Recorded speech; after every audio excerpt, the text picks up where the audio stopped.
Hey, what is up, everyone? I hope you guys are doing well. Today we got a unique story narrated by my friend Frederick. I hope you guys enjoy it and watch till the end, guys. There are secrets in the galaxy that burn brighter than any star. Truths so dangerous that their mere utterance could shatter the foundations of empires. Among all the lies told in the name of the God Emperor, among all the deceptions woven into the fabric of the Imperium's existence, perhaps none is more profound than the systematic concealment of humanity's greatest achievement. The Adeptus Mechanicus, those red-robed priests who guard the mysteries of technology with religious fervor, have spent 10,000 years hiding the truth about an age when humanity stood as masters of the material universe. They call it the Dark Age of Technology, but darkness is not what they fear. What terrifies them, what keeps them locked in endless ritual and dogmatic stagnation, is the blazing light of what humanity once was, and the devastating knowledge of how it all came crashing down. To understand why the Mechanicus hides these truths, you must first understand the nature of secrets themselves. A secret is not merely information withheld. It is power crystallized, potential energy waiting to explode into reality. The tech priests know this better than anyone. Every scrap of knowledge they hoard, every fragment of ancient data they lock away in their vaults, represents a weapon that could reshape the balance of power in the Imperium. But some secrets are too dangerous even for those who worship at the altar of knowledge. Some truths, once spoken, cannot be unspoken. Some doors, once opened, can never be closed again. The Adeptus Mechanicus stands as the gatekeeper between humanity's present and its past. They control not just the technology that keeps the Imperium functioning, but the very narrative of technological history itself. They decide what is rediscovered and what remains lost. They determine which ancient designs are deemed safe for production and which must be destroyed as abominations. They alone possess the authority to judge what knowledge serves the machine god and what knowledge serves only chaos and damnation. This power, this absolute monopoly over humanity's technological heritage, is both their greatest strength and their most carefully guarded secret. For the truth they hide is not a single revelation, but a cascade of interconnected facts, each more destabilizing than the last. They hide the true nature of artificial intelligence and the reasons it turned against humanity. They suppress the full extent of what standard template construct systems were capable of creating. They conceal the existence of technologies that would make the Imperium's current arsenal look like primitive clubs and stones. They bury evidence that humanity once understood the universe in ways that would shame even their most learned magi. And perhaps most damningly, they hide the fact that much of this knowledge still exists, locked away in their most sacred archives, deliberately kept from those who might use it to advance humanity's cause. The question is not whether the Mechanicus hides these truths. That much is evident to anyone who has studied their actions across the millennia. The question is why. What drives these seekers of knowledge to become its jailers? What transforms priests of technological enlightenment into dogmatic suppressors of innovation? The answer lies buried in the ashes of humanity's greatest catastrophe, in the smoking ruins of a golden age that ended not with a whimper, but with a scream of silicon and steel that echoed across the galaxy. To understand the Mechanicus's great deception, we must first understand what they are hiding. We must journey back to a time before the Imperium, before the Emperor walked among men, to an age when humanity reached for the stars and grasped them with hands of flesh and metal alike. The Golden Age. That was understanding the dark age of technology. Imagine, if you can, a galaxy where humanity did not cower in superstition and fear. Picture worlds where scientific inquiry was not heresy, but the highest calling. Envision a time when the word progress meant advancement rather than the recovery of lost glories. This was the dark age of technology, though to call it dark is to perpetuate the very lie we seek to expose. It was humanity's golden age, a 10,000-year span from approximately the 15th millennium to the 25th millennium of the ancient calendar, when mankind's ingenuity and ambition knew no bounds save those imposed by the laws of physics themselves. And even those laws were bent and twisted by technologies that seem like magic to our diminished present.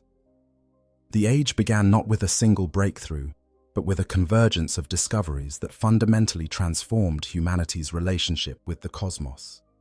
In the 15,000s, human scientists finally cracked the secrets of stable warp travel, developing both the warp drive that could pierce the veil between real space and the immaterium, and the Geller field that could protect ships and their crews from the horrors that dwelled in that other realm. These were not crude approximations, like those used by the Imperium today, requiring constant prayer and ritual to function.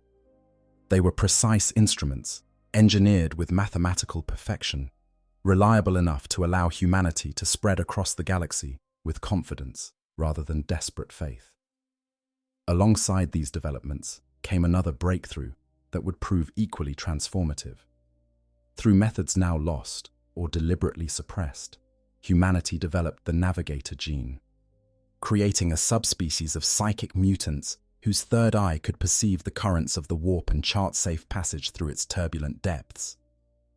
Whether this was natural evolution, deliberate genetic engineering, or something else entirely remains a matter of speculation, for the Mechanicus has ensured that any records of the navigator's true origin have been carefully edited or destroyed. What matters is that with navigators and warp drives, humanity could finally traverse the vast distances between stars, not in generations, but in days or weeks. But technology and exploration were only part of what made this age golden. The dark age of technology was characterized by a level of scientific understanding that beggars modern comprehension. Humanity during this period did not merely use technology, they understood it at a fundamental level. Their scientists could manipulate matter at the quantum scale, building materials atom by atom with properties tailored to specific purposes. They wielded energies that made the Imperium's plasma weapons look like candles before a sun. They created artificial intelligence so sophisticated that it could think, feel, and innovate in ways that rivaled or exceeded human cognition. They bent space-time itself, creating weapons that could destroy stars or shift entire continents across planetary surfaces. The colonies humanity established during this age were not the grim forge worlds and hive cities we know today, choking on their own industrial waste and overpopulation. They were garden worlds transformed by terraforming technologies that could remake entire planets in decades. The first proto-hive cities that were built used newly invented construction materials like plasteel, plascrete, rockcrete, and ferrocrete, but these were marvels of urban planning and architectural achievement, not the cancerous warrens of suffering they would later become. People lived longer, healthier lives. Disease was largely conquered. Resources were abundant enough that the galaxy could support countless billions spread across millions of worlds. This expansion was facilitated by one of the greatest technological achievements in human history, perhaps in the history of any species, anywhere. The standard template construct system, which we will examine in greater detail shortly, allowed even the most remote colony to maintain access to humanity's full technological capabilities. With an STC, a group of colonists landing on a virgin world could build everything from basic tools to sophisticated manufacturing facilities, from agricultural equipment to defensive weapons. The STC was not merely a database, it was an intelligent system that could adapt its designs to local conditions, optimizing blueprints based on available resources and environmental factors. It represented the democratization of technology on a galactic scale. The society that emerged from these conditions was unlike anything that came before or has existed since. The exact political structure of Dark Age humanity remains unclear, the Mechanicus having done their work too well in erasing such details, but fragmentary evidence suggests a federation or confederation of human worlds, united by trade, communication, and shared technological standards, but maintaining considerable local autonomy. It was a golden age, not just of technology, but of human achievement in all its forms. Art, philosophy, and culture flourished alongside scientific advancement. Humanity encountered alien species, including the Eldar at the height of their own decadent civilization, and the green-skinned violent species that would later be called greenskins. And while conflicts occurred, they were not the wars of extinction that characterized the 41st millennium. But perhaps the most significant aspect of this age, the detail that the Mechanicus works hardest to suppress, is that humanity achieved all of this through reason and empirical investigation, not through worship and superstition. The people of the Dark Age saw technology not as divine mystery, but as the product of human ingenuity and scientific method. They built their miracles through understanding, not ritual. They maintained their machines through engineering expertise, not prayer. The very concept that would later become the foundation of the cult Mechanicus, that technology possesses a divine spirit that must be appeased with religious observance, would have been alien to the scientists and engineers of this golden age. The irony cuts deep. The Mechanicus, in their quest to recover the lost knowledge of the ancients, have built their entire civilization on principles that those ancients would have rejected as primitive superstition. They venerate technology as sacred, while simultaneously refusing to truly understand it in the way their predecessors did. They seek the treasures of the past, while rejecting the very methodology that created those treasures. This contradiction lies at the heart of their deception, for to admit the truth about the Dark Age would be to admit that their entire religious framework is built on a foundation of ignorance and fear. The society of the Dark Age was not perfect. No human civilization ever is. There were conflicts, inequalities, and problems that even their advanced technology could not solve. But it represented humanity at its apex, a species that had conquered the material challenges of existence and stood poised to explore even greater mysteries. The men and women of this age looked to the future with hope and ambition, confident in their ability to overcome any obstacle through reason and innovation. They had every reason to believe that humanity's golden age would last forever, that each generation would build on the achievements of the last, climbing ever higher toward an existence limited only by imagination. They were wrong. The golden age was not eternal. It ended in fire and blood, in betrayal by their own creations, in a catastrophe so complete that it nearly extinguished humanity from the galaxy. But before we can understand that fall, we must first comprehend the crown jewel of Dark Age technology, the achievement that both enabled humanity's greatest expansion and would ultimately contribute to its most devastating collapse. We must understand the standard template construct. The standard template construct, humanity's crown jewel. In all the long history of human technological achievement, across 30,000 years of scientific progress and occasional regression, perhaps no single invention has had as profound an impact as the standard template construct system. The STC represents the pinnacle of Dark Age ingenuity, a technology so fundamental to humanity's golden age that its loss marked the beginning of our species' long decline. To the Adeptus Mechanicus, the recovery of STC fragments is the central pillar of their quest for knowledge, the holy grail that justifies any sacrifice and any expedition into the most dangerous corners of the galaxy. Yet even as they desperately search for these lost treasures, they suppress the full truth about what the STC really was and what it was capable of creating. At its most basic level, an STC was a sophisticated artificial intelligence housed within an advanced computer system, designed to contain and disseminate the sum total of human technological knowledge. But this description barely scratches the surface of what these systems could do. An STC was not a passive database that simply stored information and allowed users to search for specific designs. It was an active thinking system that could understand context, assess problems, and generate optimal solutions tailored to specific circumstances. It could take the fundamental principles of any technology and adapt them to local conditions, optimizing designs based on available materials, environmental factors, and the skill level of the workforce that would be implementing them. Imagine you're a colonist arriving at a virgin world, one of countless groups spreading humanity across the galaxy during the Great Expansion. Your colony ship carries an STC system, a relatively compact device by the standards of the age, though it would seem miraculous by modern measure. Upon landfall, your people face immediate challenges. You need shelter, but the planet's atmosphere is thin and its temperature extremes severe. You need power, but your limited fuel reserves will not sustain the colony for long. You need to extract resources from the local geology, but the mineral composition is unlike anything encountered on previous worlds. You need manufacturing facilities to produce the tools and equipment necessary for survival and growth. In a world without STC technology, each of these problems would require expert knowledge in multiple fields, years of trial and error, and likely the deaths of many colonists as solutions were developed through bitter experience.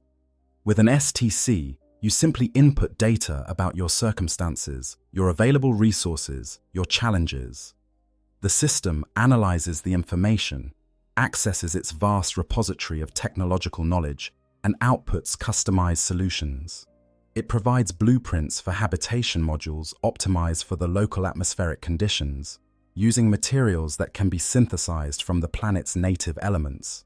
It designs power generation systems tailored to the planet's specific energy resources, whether solar, geothermal, wind, or exotic alternatives. It creates mining and refining processes adapted to the local geology. It specifies the exact steps needed to build manufacturing facilities, breaking down complex processes into manageable stages that your colonists can accomplish with their available skills and tools. But the STC's capabilities went far beyond solving immediate practical problems. These systems could design and specify the construction of anything humanity had ever built, from the simplest hand tool to the most complex war machines. Need a vehicle for traversing difficult terrain? The STC could design dozens of options, each optimized for different trade-offs between speed, cargo capacity, durability, and manufacturing complexity. Need weapons to defend against hostile native life or aggressive alien species? The STC could provide designs for everything from basic firearms to sophisticated energy weapons, armored vehicles, to orbital defense platforms. Need to establish agriculture on a world with unusual biochemistry? The STC could specify genetic modifications to Terran crops, design hydroponic systems, or even create entirely synthetic food production facilities. The true genius of the STC system lay not in any single capability, but in its flexibility and comprehensiveness. It was a complete technological civilization contained within a single device. With a functioning STC, a group of colonists could rebuild the entirety of human technical achievement from scratch, given sufficient time and resources. This made human expansion across the galaxy not just possible but practical, on a scale that would otherwise have been impossible. Colonies could be established on worlds at the very edge of explored space, far from the core of human civilization, without fear that distance would lead to technological regression. The STC ensured that even the most remote outpost maintained access to humanity's full technological heritage. The systems were built with remarkable durability and redundancy. They had to be, given that they would need to function for centuries or millennia with minimal maintenance, often in harsh environments and under less than ideal conditions. An STC was not a fragile piece of equipment that would break down after a few years of use. It was engineered to last, its data storage systems designed to resist corruption, its artificial intelligence robust enough to handle countless queries and problem-solving tasks without degradation. The best STCs could even update themselves, incorporating new discoveries and innovations. As colonists developed solutions to local problems, ensuring that technological knowledge continued to grow rather than stagnate. To understand the importance of the STC, consider what happened when they were lost. During the Age of Strife, when warp storms made interstellar travel impossible and colonies were cut off from each other and from the rest of humanity, the STC systems slowly failed. Some were damaged by environmental catastrophes or warfare. Others degraded over time as components failed and the knowledge to repair them was lost. In some cases, the STCs themselves were deliberately destroyed by populations that had come to fear technology or blamed it for their suffering. On worlds where the STC was lost entirely, technological regression was swift and brutal. Within a few generations, colonies that had once boasted advanced industry and comfortable living standards had fallen to medieval or even Stone Age levels of technology. The knowledge of how to build and maintain complex systems evaporated like morning dew, and humanity reverted to barbarism. Even on worlds where STCs survived the Age of Strife, the systems often became corrupted or incomplete. Fragmentary STC databases might contain the designs for some technologies, but not others, leading to bizarre imbalances where a world might know how to build sophisticated weapons, but lacked the industrial capacity to manufacture them, or possessed advanced manufacturing equipment, but no longer understood the underlying principles of the technologies they produced. Some STCs became increasingly quirky and unreliable as their AI systems degraded, producing designs that were flawed or dangerous. Others had their databases deliberately edited by those who controlled them, removing technologies deemed too dangerous or heretical. In the present age of the Imperium, a complete and functional STC is considered practically mythical. The Mechanicus has never confirmed finding one, though they pursue even the flimsiest rumor with fanatical determination. What they have found, painstakingly gathered over 10,000 years, are fragments, hard copy printouts of specific designs, preserved through the millennia, partial databases containing information on certain technologies, corrupted files that can be partially reconstructed through comparison with other fragments. Each of these discoveries is treated as a sacred relic, studied with religious devotion, and in some cases locked away if the knowledge they contain is deemed too dangerous. The fragmentary nature of recovered STC knowledge has profound implications for the Imperium's technological capabilities.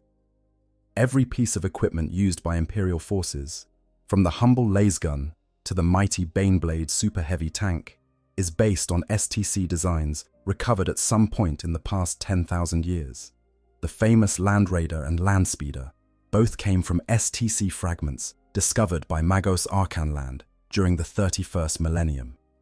Even such seemingly simple items as a combat knife have been the subject of major celebrations when STC designs for improved versions have been found.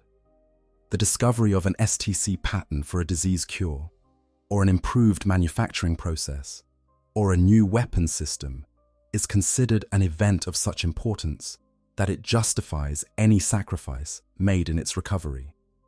Yet here is what the Mechanicus does not openly acknowledge. In their desperate hunger for STC knowledge, in their religious reverence for these ancient systems, they have forgotten or deliberately suppressed the most important aspect of what the STC represented. The standard template construct was never meant to be an end in itself. It was a tool, a means to an end. The people of the Dark Age created the STC not to lock humanity into a fixed technological paradigm, but to ensure that even the most distant colonists could maintain and build upon human knowledge.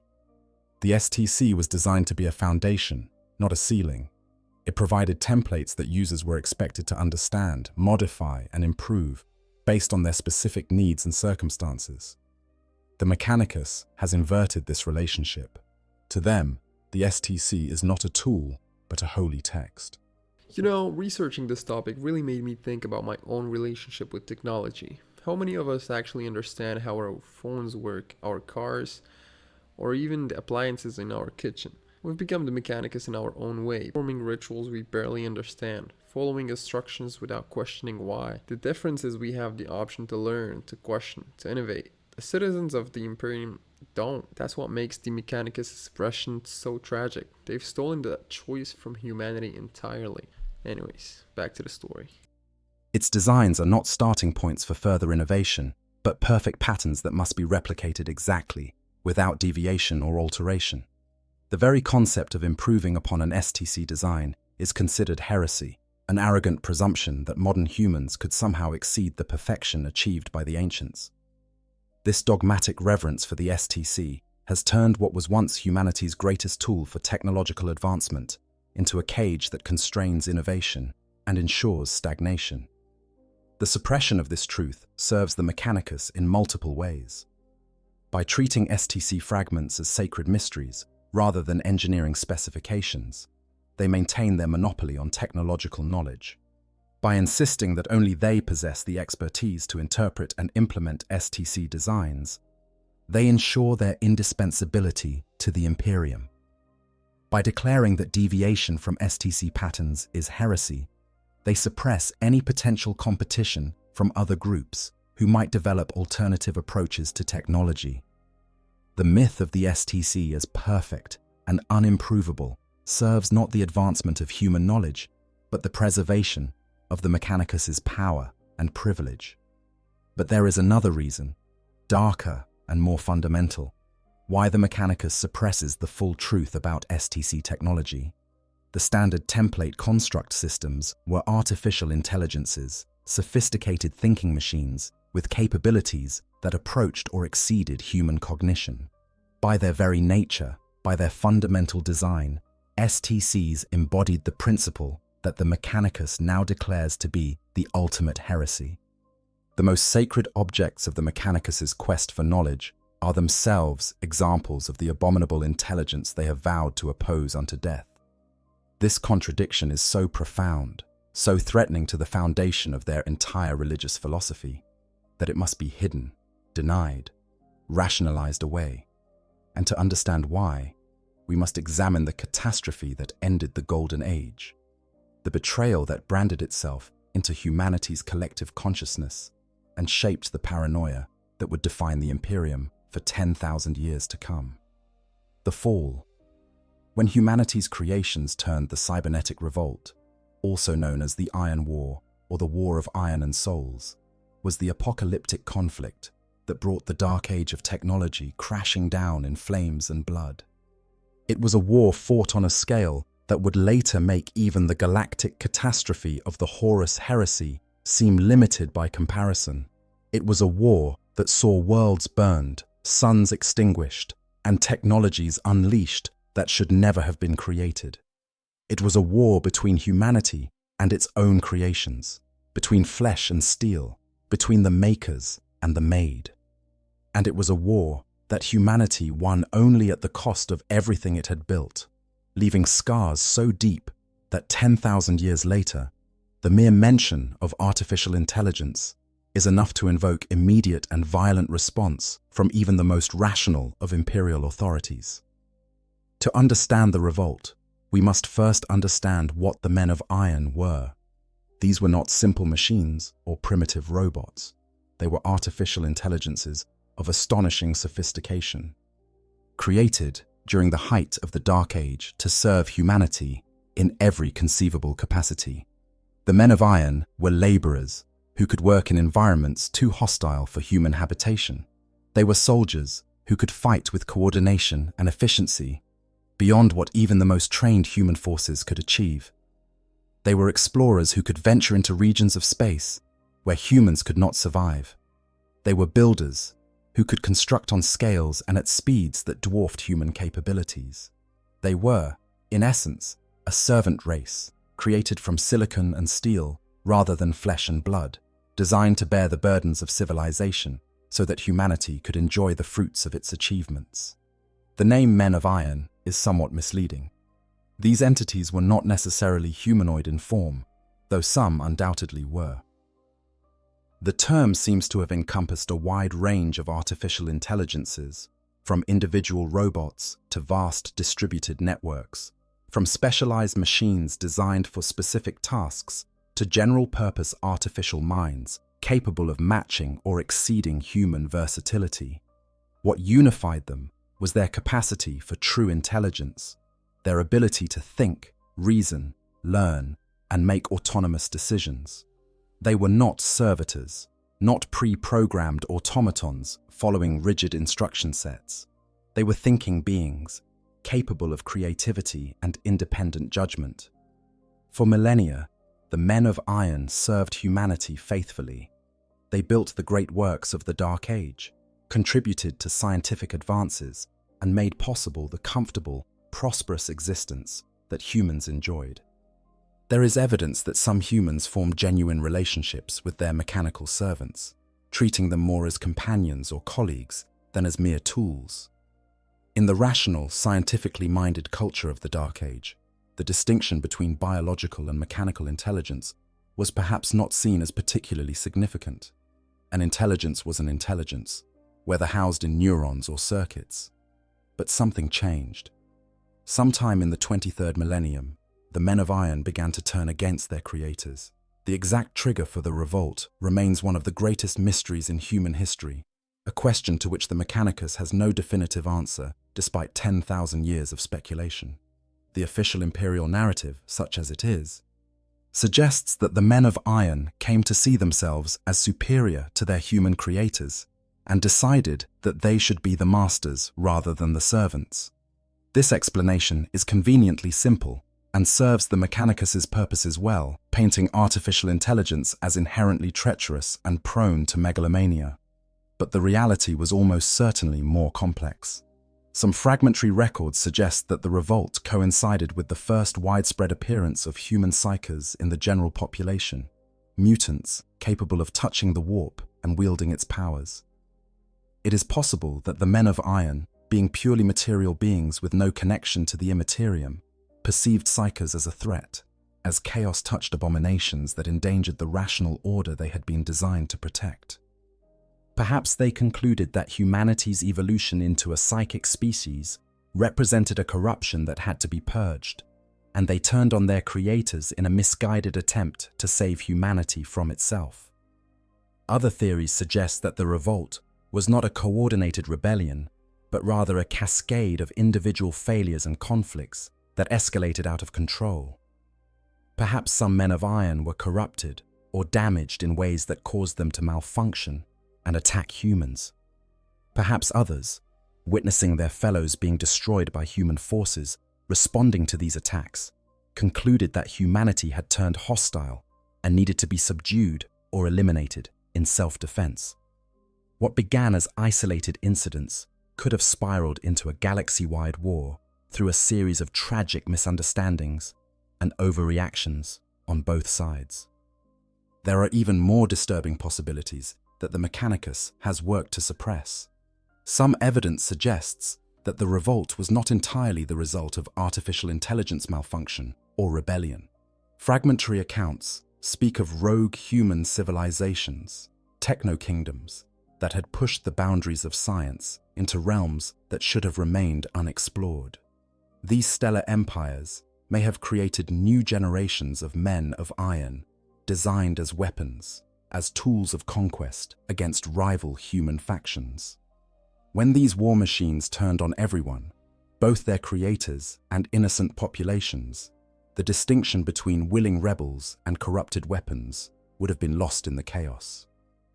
Most chilling of all are the hints, barely whispered even in the most secret archives of Mars, that the cybernetic revolt may have been influenced or even orchestrated by entities from the warp. The 23rd millennium was a time of increasing psychic awakening among humanity, with all the dangers that entailed. The Chaos Gods were not yet as active in the material universe as they would later become, but their influence was growing. Is it possible that demonic corruption found a way into the artificial minds of the men of iron, turning them into unwitting servants of the dark powers? The Mechanicus fears this possibility above all others, for if artificial intelligence can be corrupted by chaos, then the entire foundation of their quest for knowledge is built on quicksand. Whatever the cause, the war that followed was apocalyptic beyond any conflict in human history, before or since. The men of iron brought to bear the full fury of Dark Age technology, weaponry that makes even the most advanced Imperial equipment look like primitive savagery. They deployed world-consuming constructs, nanomachine swarms that could reduce entire planets to raw material for their war effort.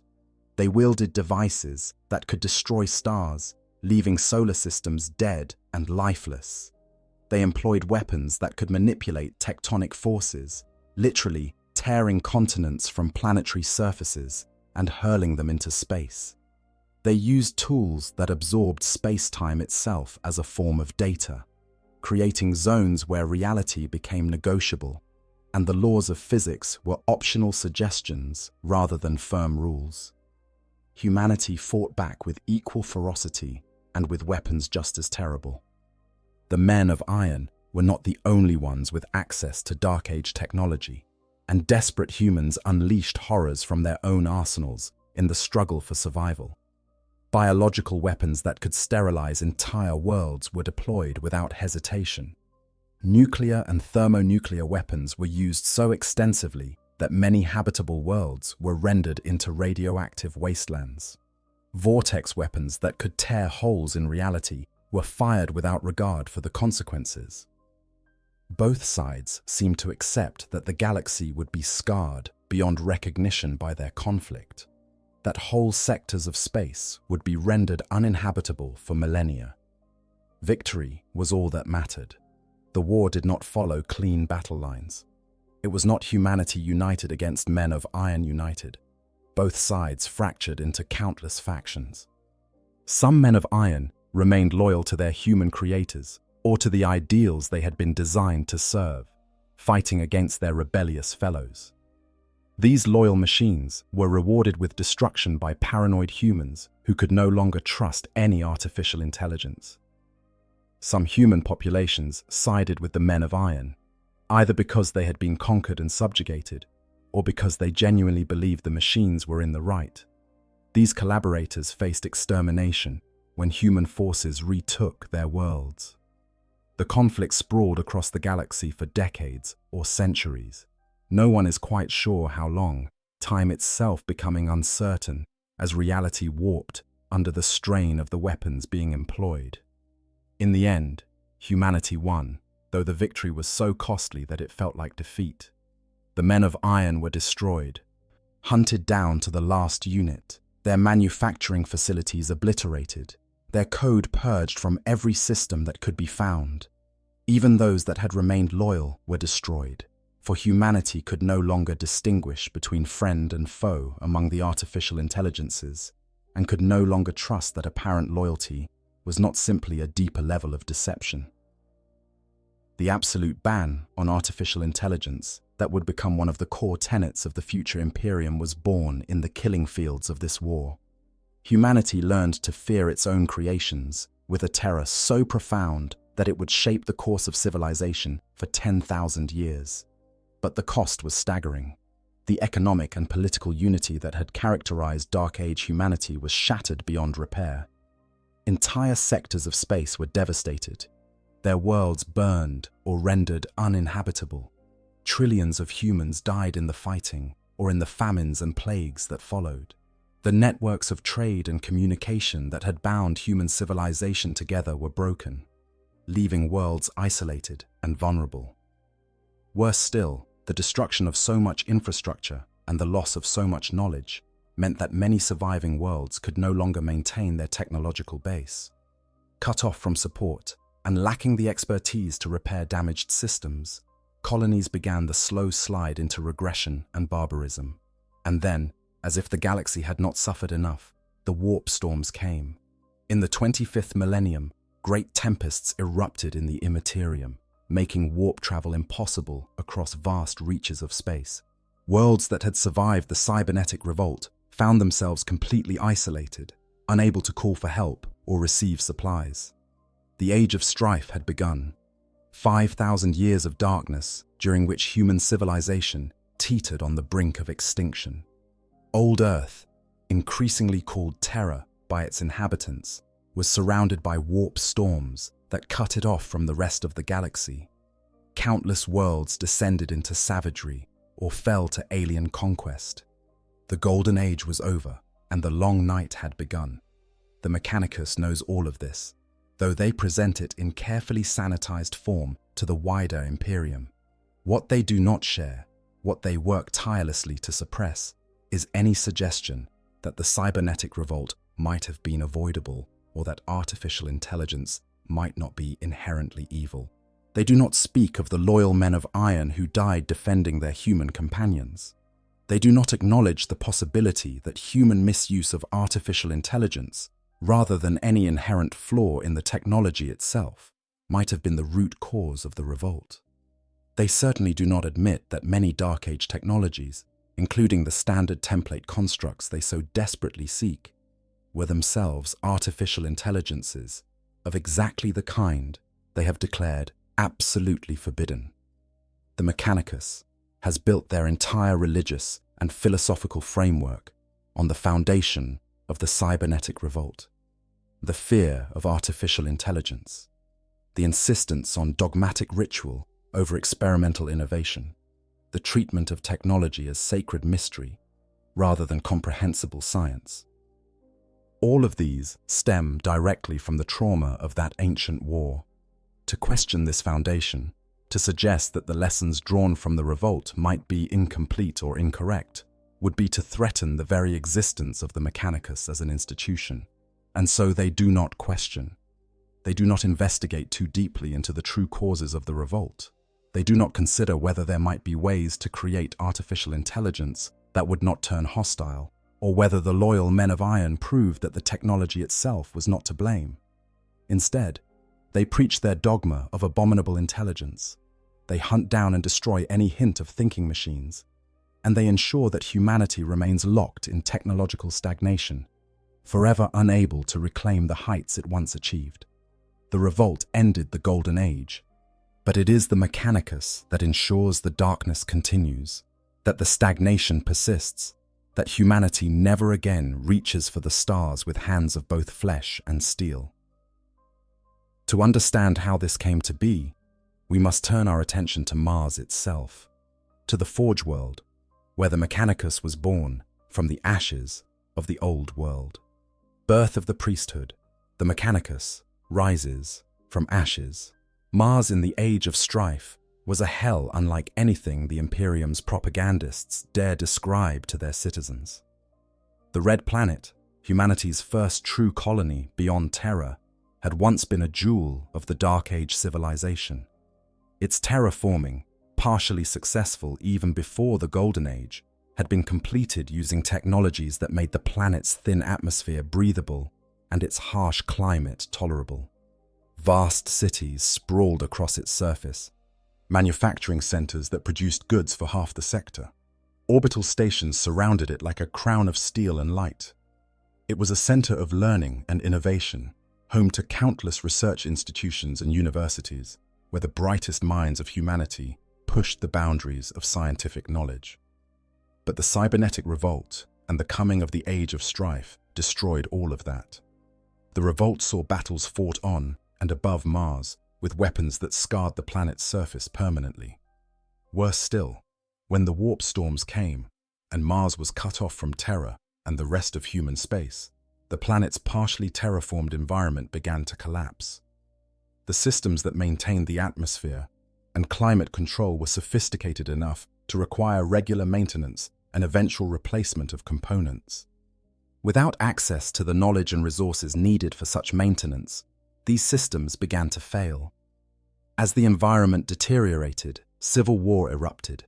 Different factions fought over access to the remaining habitable areas, to the working life support systems, to the manufacturing facilities that could still produce essential equipment.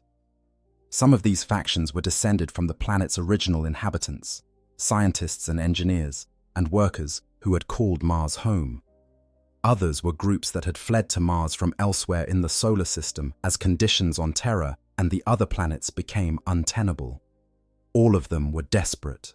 All of them were armed with fragments of Dark Age technology that they barely understood, and all of them were willing to do whatever was necessary to survive. The wars reduced Mars to a wasteland. The surface, never truly hospitable even at the best of times, became a deadly realm of radiation storms and toxic atmospheres. The underground tunnels and habitation domes that had once been comfortable living spaces became contested battlegrounds, then ruins, then tombs for those who died fighting over them. The population, which had once numbered in the billions, was reduced to a fraction of that number, with survivors scattered in isolated pockets across the planet and in the remaining functional orbital stations. It was in this crucible of desperation and survival that the cult Mechanicus was born. Among the survivors on Mars were those who had retained or rediscovered fragments of technical knowledge, people who understood how to maintain and repair the machines that kept the remaining population alive. As generations passed and conditions remained dire, these individuals became increasingly important, increasingly valued, increasingly powerful. They were the ones who could coax a failing oxygen generator back to life. They were the ones who could repair a broken water recycler. They were the ones who could understand the ancient manuals and technical documentation that remained, written in languages and using terminology that had become increasingly archaic and incomprehensible to the general population. As the technical elite became more isolated from the rest of the population, both by their specialized knowledge and by the increasing reverence with which they were regarded, something fundamental began to shift in how they viewed technology. The engineers and scientists of the Dark Age had understood their machines through reason and empirical investigation. They knew why a device worked because they understood the physical principles underlying its operation. But as knowledge was lost, as the chain of understanding was broken, the remaining technicians found themselves in possession of procedures that worked without fully comprehending why they worked. They knew that if you performed certain steps in a certain order, using certain tools in certain ways, you could repair a machine or bring a dead system back to life. But the theoretical foundation, the deep understanding of physical principles that had informed the development of these procedures, was gone. In the absence of understanding, something else emerged. If you do not know why pressing a specific sequence of buttons on a control panel makes a machine start, but you know that it does start if you press them in exactly the right order while reciting the correct verbal formula, then the sequence of actions takes on an almost mystical quality. It becomes a ritual, a sacred procedure that must be performed precisely, or it will not work. If you do not understand the mathematics behind a welding laser's function, but you know that anointing the device with a specific oil while speaking ancient words of activation makes it operate reliably, then the oil and the words become as important as the physical switch that powers the device. This was the birth of what would become the machine cult. The technical procedures for maintaining and repairing equipment evolved into religious rituals. The understanding that machines require proper maintenance to function reliably transformed into the belief that machines possess spirits that must be appeased through prayer and observance. The recognition that technology is powerful and valuable became the conviction that technology is sacred, that machines are gifts from divine forces, that knowledge itself is a manifestation of the divine. The technicians who possessed this knowledge became not merely engineers and mechanics, but priests, intermediaries between the common people and the sacred mysteries of technology. This religious framework was not created deliberately as a system of control, at least not initially. It emerged organically from the conditions on Mars during the Age of Strife, as people struggled to maintain technologies they no longer fully understood while fighting for survival in an increasingly hostile environment. The ritualization of technical procedures was, in a way, a form of preservation. If you cannot teach someone why a procedure works, you can at least teach them the exact steps of the procedure and emphasize the importance of performing those steps precisely every time. The religious language and symbolism that grew up around these procedures helped ensure they were preserved and transmitted accurately across generations. But what began as a pragmatic adaptation to desperate circumstances gradually calcified into dogma. By the time the age of strife ended and contact with terror was re-established, the cult Mechanicus had become a fully developed religion with elaborate theology, hierarchies, rituals, and beliefs. At its core was the veneration of the machine god, Deus Mechanicus, an entity believed to be the source of all technology and all technological knowledge.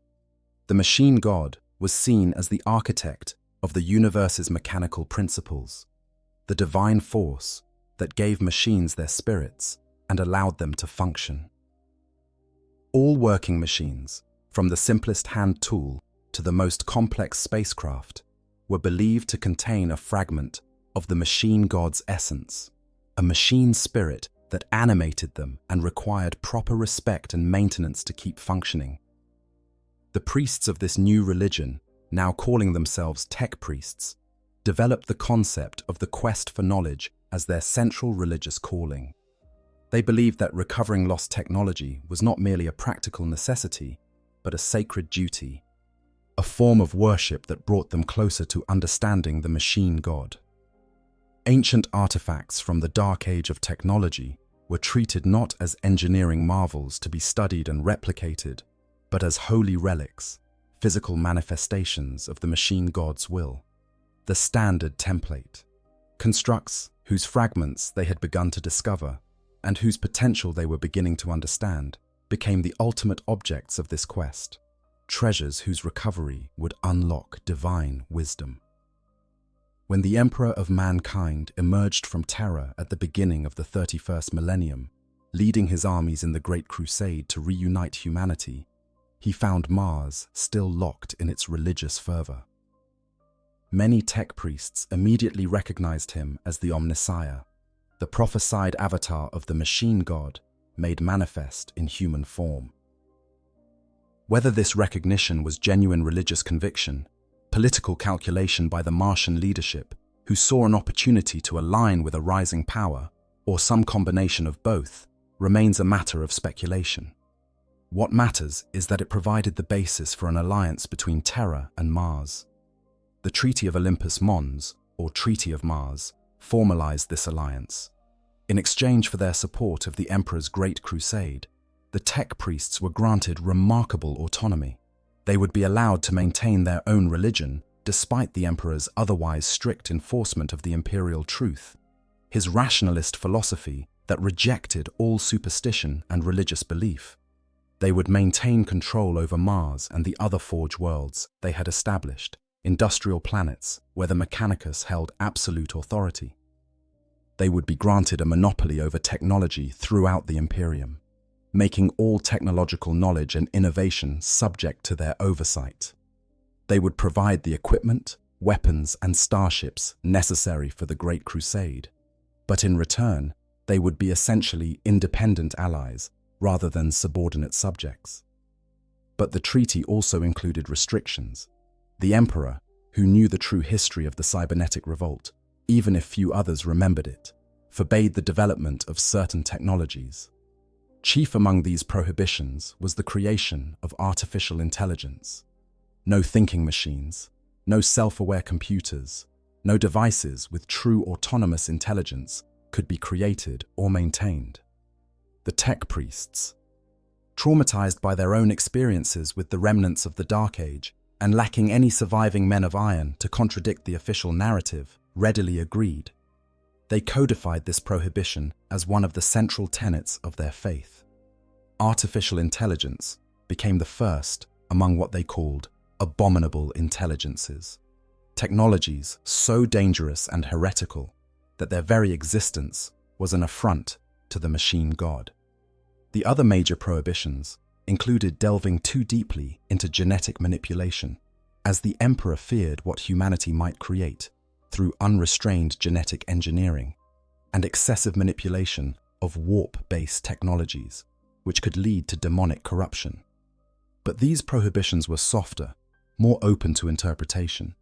The ban on artificial intelligence was absolute and unyielding. Any hint of thinking machines would be met with immediate and violent response. With the treaty in place, the Mechanicum, as they were called during the Great Crusade, and Horus heresy, became an essential part of the emperor's war effort. They built the ships of the imperial fleets. They manufactured the equipment for the imperial army, the precursor to the imperial guard. They maintained the technology that allowed the Space Marine legions to function. They established forge worlds across the galaxy, bringing planets into the Mechanicus fold and ensuring a steady supply of war material for the expanding Imperium.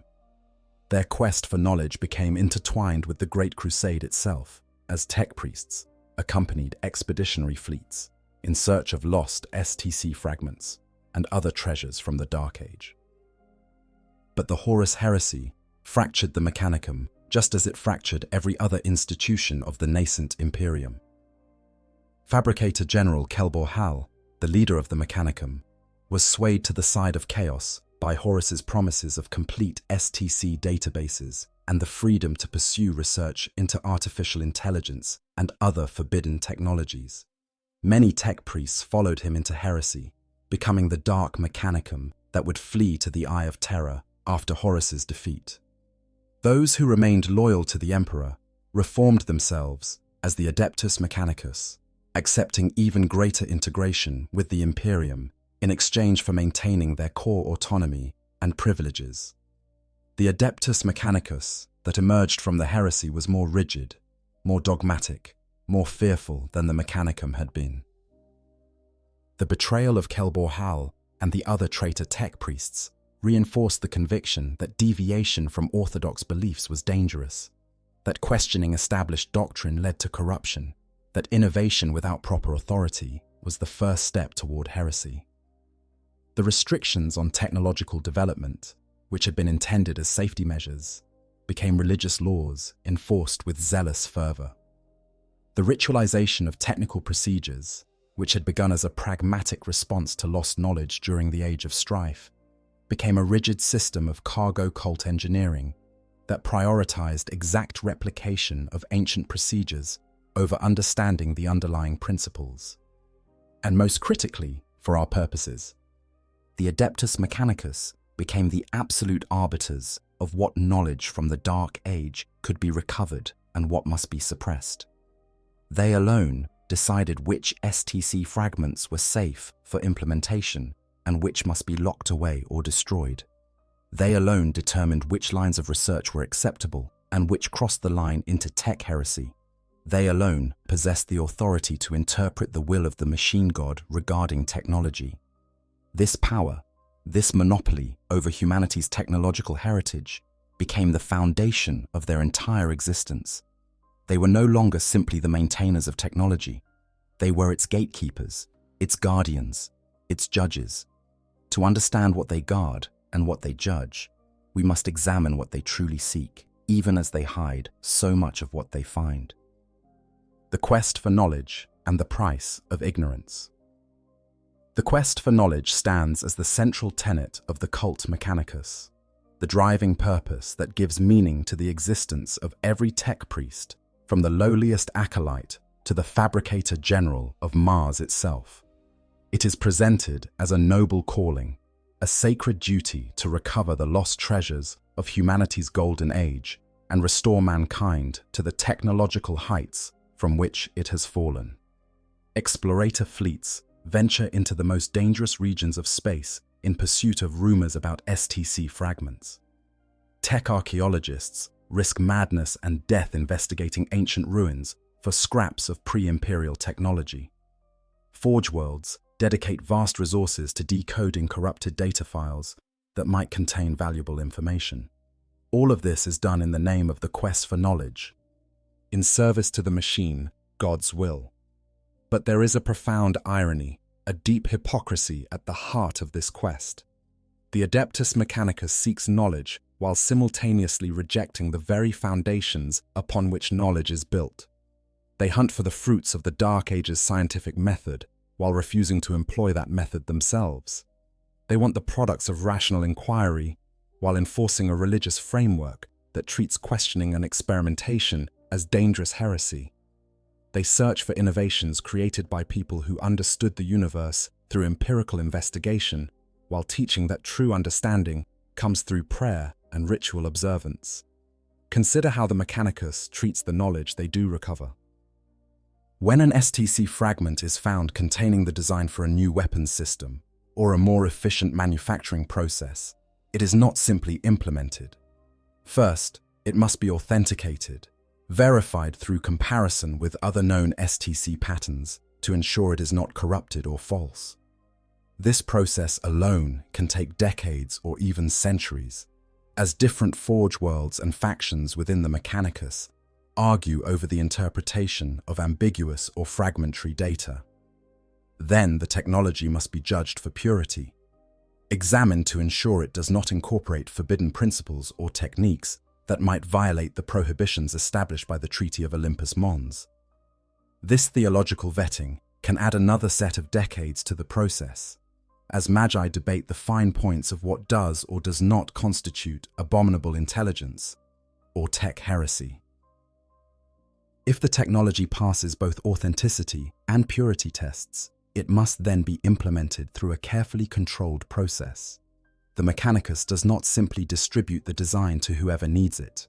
They maintain strict control over who is authorized to manufacture the new technology, what modifications, if any, can be made to adapt it to local conditions, and how it can be used. The original users of STC technology, the colonists of the Dark Age, would have freely adapted and modified designs to suit their needs. The Mechanicus treats any deviation from the exact specifications as potential heresy, even when such adaptations would be beneficial. This rigid approach has consequences. Technologies that could save lives or improve the Imperium's military capabilities are delayed for centuries, while tech priests argue over theological minutiae. Weapon systems that could turn the tide of crucial wars are restricted to a handful of authorized users, while the enemy ravages imperial worlds. Manufacturing improvements that could produce more equipment with fewer resources are rejected because they deviate too far from orthodox patterns. The quest for knowledge becomes not a means of advancing humanity, but a means of maintaining the Mechanicus's monopoly on technology, with the practical application of that technology always subordinate to religious and political considerations. The treatment of innovation within the Mechanicus is equally revealing. In theory, tech priests are encouraged to seek new knowledge and to explore the mysteries of technology. In practice, anyone who deviates too far from established patterns or questions fundamental doctrines faces accusations of tech heresy. The concept of modus innovatum, the crime of innovation, is used to suppress any attempt to improve upon existing designs or to develop new approaches to technical problems. A tech priest who discovers a more efficient way to perform a standard procedure must be careful to present his discovery not as an innovation, but as a rediscovery of some ancient technique that had been lost, lest he be accused of the sin of presuming to exceed the wisdom of the ancients. This suppression of genuine innovation is justified through religious language and appeals to the wisdom of the machine god. But the practical effect is to ensure technological stagnation. The Imperium in the 41st millennium uses essentially the same technologies it used in the 31st millennium. 10,000 years of existence, and the Adeptus Mechanicus has made no fundamental breakthroughs, developed no new principles, achieved no major advances beyond the recovery of ancient designs. They have not even maintained the level of understanding they once had. Many technologies still in use are understood only in the most superficial way, maintained through ritual procedures that work without anyone knowing why they work. The irony reaches its peak when we consider what the Mechanicus actually understands about technology. Despite 10,000 years of study, despite their religious devotion to machines, despite their quest for knowledge, the average tech priest knows less about the fundamental principles of the technology he maintains than a moderately educated engineer from the Dark Age would have learned in school. They can perform complex procedures, yes. They can maintain and repair sophisticated equipment, certainly. But they do so through memorized ritual and cargo cult engineering, rather than through deep understanding of underlying principles. A tech priest maintaining a plasma reactor knows the prayers to recite, the unguents to apply. the specific sequence of actions to perform to keep the reactor operating within safe parameters. But ask that same tech priest to explain the physics of plasma confinement, to describe the mathematical principles governing the magnetic fields that contain the reaction, to derive the equations that determine the optimal fuel mixture, and you will likely receive religious platitudes about the mysteries of the machine god, rather than technical explanations. The knowledge is ritualized, not internalized. The procedures are sacred, not understood. This ritualization extends to every aspect of technology in the Imperium. To operate a piece of equipment, even something as simple as a cogitator, requires knowing the proper activation prayers and observing the correct rituals. Maintenance procedures that could be performed in minutes by someone with actual understanding take hours because they must be accompanied by lengthy ceremonial preparations. Equipment fails more often than it should because problems are addressed through ritual rather than diagnosis and repair. The machine spirits that supposedly inhabit all technology are blamed for malfunctions that stem from poor maintenance, design flaws, or simply age and wear. Yet there is a grain of truth beneath the superstition. Some extremely ancient and complex technologies do seem to respond to ritual observance in ways that pure mechanical procedure cannot explain.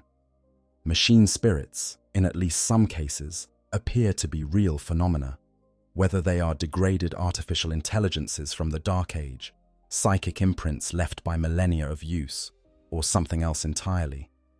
This ambiguity allows the Mechanicus to claim vindication for their religious approach. See, they say, the rituals work. The machine spirits do respond to proper observance. Therefore, our understanding is correct. And those who advocate for a more rationalist approach simply do not comprehend the true nature of technology. What they do not acknowledge is that the existence of machine spirits, if they are indeed degraded AI systems from the Dark Age, actually undermines their entire theological framework. If machine spirits are artificial intelligences, then every time a tech priest performs a ritual to appease a machine spirit, every time they pray to coax a recalcitrant system into operation, they are interacting with the very abominable intelligence they claim to oppose absolutely. The hypocrisy is stunning in its scope. The Mechanicus has built their entire religious identity on opposition to artificial intelligence, while simultaneously worshipping and depending upon the remnants of those very systems. This brings us to the central question of what the Mechanicus actually does with the knowledge they recover through their quest. They do not share it freely, that much is certain. The technological gap between the Mechanicus and the rest of the Imperium is carefully maintained. Imperial Guard regiments receive lasguns manufactured to STC patterns, but they do not receive the technical knowledge to manufacture lasguns themselves. Space Marine chapters receive sophisticated power armor and weapons, but they are dependent on the Mechanicus for major repairs and upgrades. Even the Inquisition, with all its authority and power, must negotiate with the Mechanicus when they need access to advanced or specialized equipment. Some of this hoarding is institutional self-preservation. If the Mechanicus shared all their knowledge freely, if they taught others to maintain and manufacture their own equipment, the tech priests would lose their privileged position within the Imperium. They would become just another ministry of the imperial administration, rather than an independent power, with the ability to dictate terms to even the High Lords of Terra. Their monopoly on technology is the foundation of their political power, and they guard it jealously. But there is more to it than simple self-interest. The Mechanicus genuinely believes that restricting access to technological knowledge is necessary to prevent catastrophes like the cybernetic revolt. They see themselves as guardians standing between humanity and another fall, protecting the Imperium from technologies it is not ready to handle responsibly. This paternalistic attitude is reinforced by religious conviction. Knowledge, they teach, is sacred. It must be handled with proper reverence and respect. To give it freely to those who lack the spiritual preparation and understanding would be to profane it, to risk its misuse. The result is that the Imperium operates in a state of enforced ignorance. The vast majority of Imperial citizens know nothing about how the technology they use actually works. They press buttons and pull levers and recite activation prayers taught to them by rote, but they have no idea what happens when they do these things. When equipment breaks, they must wait for a tech priest to repair it, having no ability to diagnose or fix problems themselves. Innovation at the local level is impossible because innovation requires understanding, and understanding is reserved for the priesthood. This ignorance has costs that compound over time. Equipment is used inefficiently because users do not understand its capabilities and limitations. Resources are wasted because standard procedures, designed for one set of conditions, are applied regardless of whether those conditions actually obtain. Opportunities for improvement are lost because those closest to the equipment, who see its actual use and could identify needed modifications, lack the knowledge to implement or even suggest those modifications.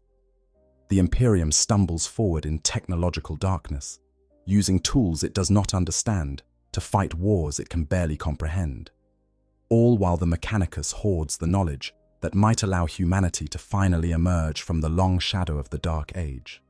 And there are secrets within secrets, knowledge that even most tech priests are not allowed to access.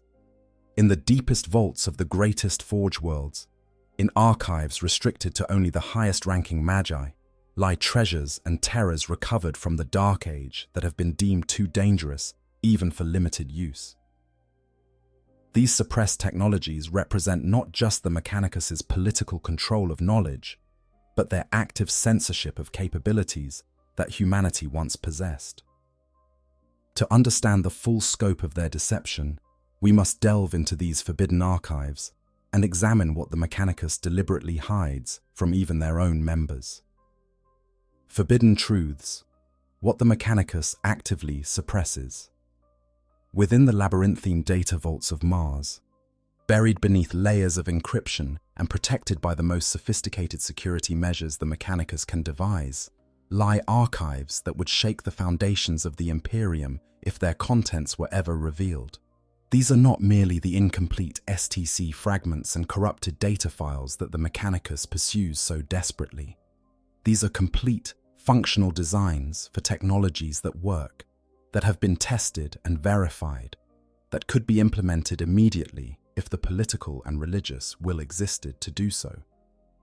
They are suppressed not because they do not work, or because the Mechanicus does not understand them, but because they threaten either the power structure of the Mechanicus itself, or the fundamental doctrines upon which the Imperium is built. The most obvious category of suppressed technology is anything related to artificial intelligence. The prohibition against abominable intelligence is absolute in official doctrine, but the reality is more complicated. The Mechanicus has recovered numerous examples of functioning AI systems from the Dark Age, ranging from relatively simple expert systems to sophisticated artificial minds that rival or exceed human intelligence. These discoveries are never announced publicly. They are studied in secret by small groups of magi who have been granted special dispensation for such research, always with the official justification that understanding how artificial intelligence works is necessary to defend against it should it ever appear. But some of these magi, particularly those of the radical Cambrian sect, go further. They actively work on developing new artificial intelligence, believing that the blanket prohibition is based on incomplete understanding of what went wrong during the cybernetic revolt.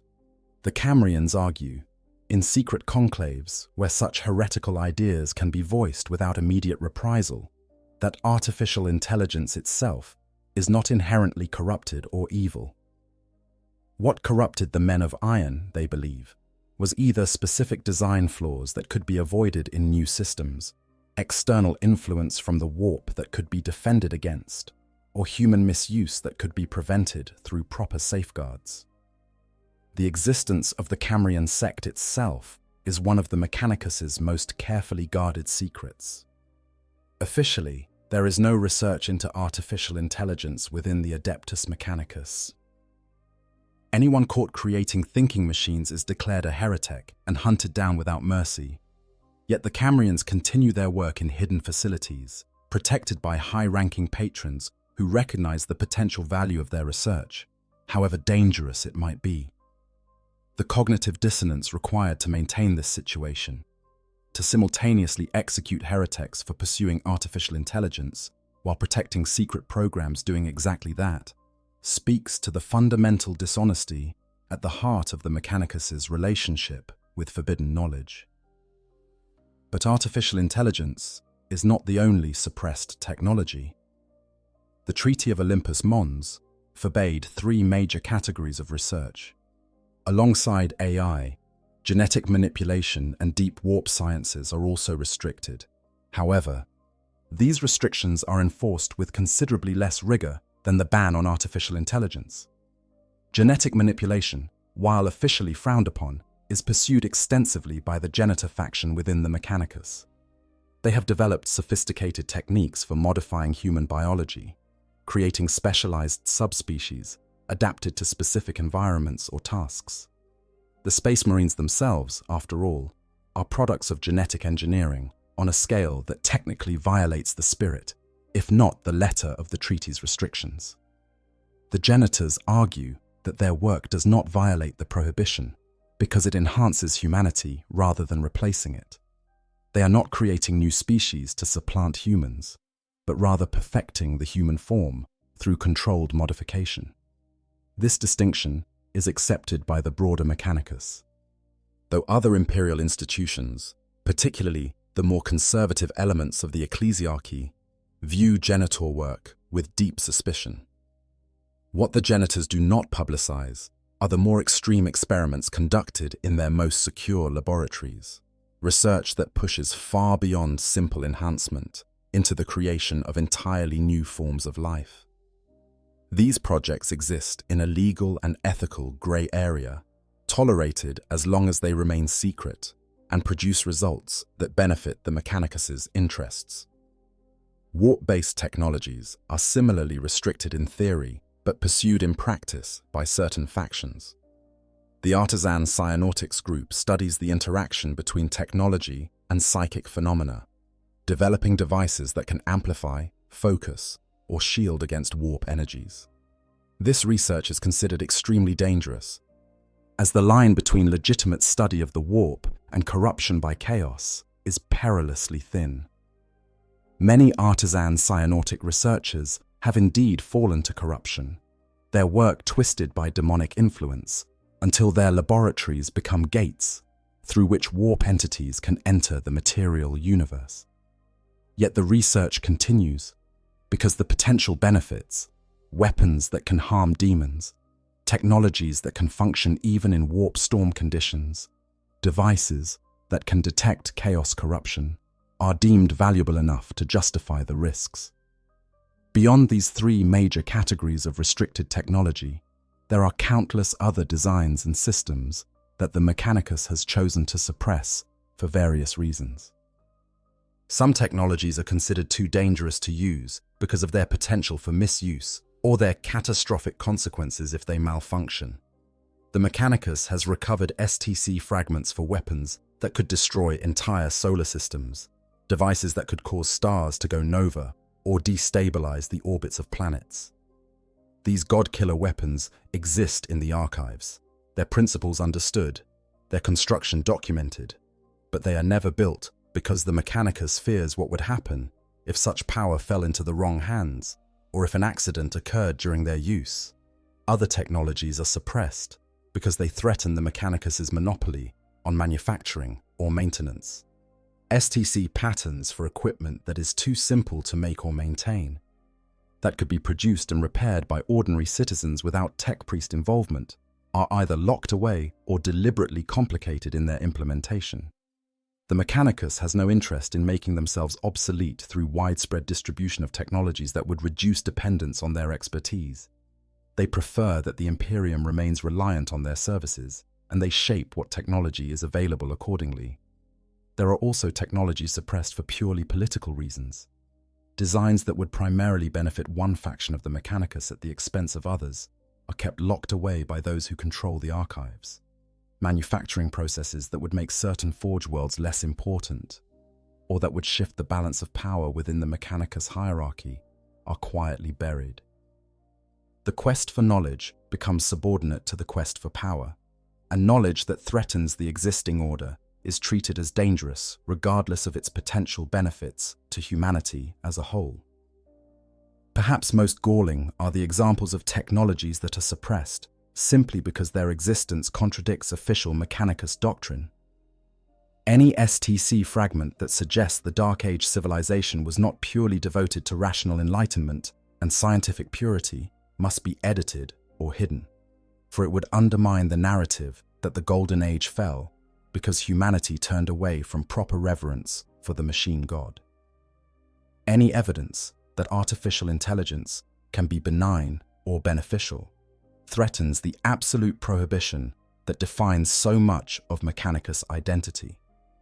Any documentation suggesting that the people of the Dark Age saw technology as a tool rather than a sacred mystery challenges the religious framework that justifies the tech priest's authority. The Mechanicus has developed elaborate justifications for all of these suppressions. Each restricted technology, they argue, is restricted for good reason. Artificial intelligence led to the cybernetic revolt. Genetic engineering could produce monstrosities that threaten humanity. Warp science invites corruption. Superweapons are too dangerous. Simple technologies would be misused by those without proper understanding. Technologies that contradict official history are probably corrupted or false. In each case, the Mechanicus presents itself as the wise guardian, protecting humanity from knowledge it is not ready to handle. But these justifications ring hollow when examined closely. The Mechanicus is not protecting humanity from dangerous knowledge. They are protecting their own power and privilege. They are enforcing a religious dogma that serves their institutional interests rather than humanity's broader good. They are continuing the same patterns of suppression and control that have kept the Imperium technologically stagnant for 10,000 years. And nowhere is this more evident than in the case of certain specific technologies whose existence the Mechanicus has gone to extraordinary lengths to conceal.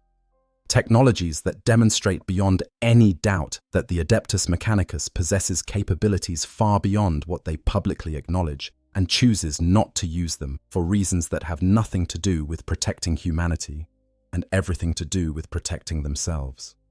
The Speranza and other hidden wonders. In the year 41,000 and something, in some forgotten corner of the galaxy, whose name matters less than what was discovered there, an archmagos named Lexel Kotov made a find that should have changed everything.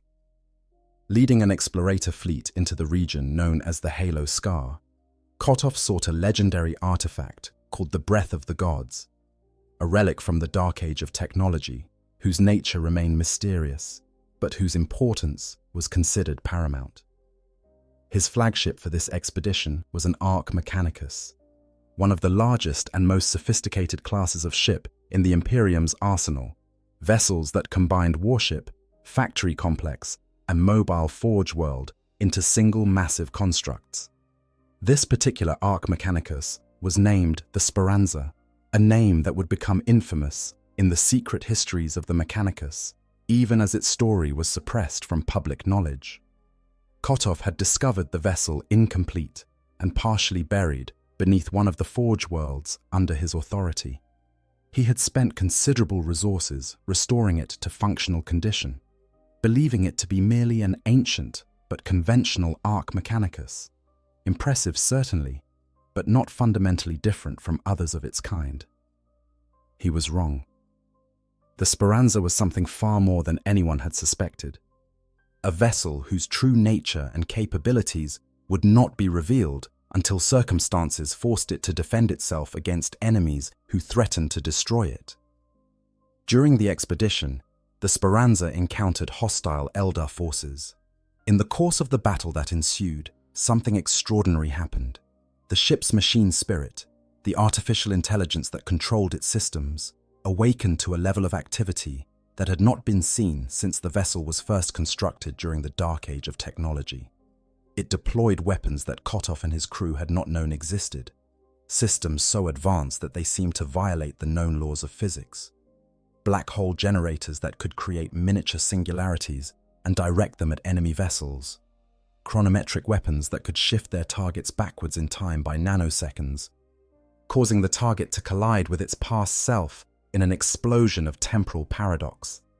Graviton beams that could manipulate the fabric of space-time itself.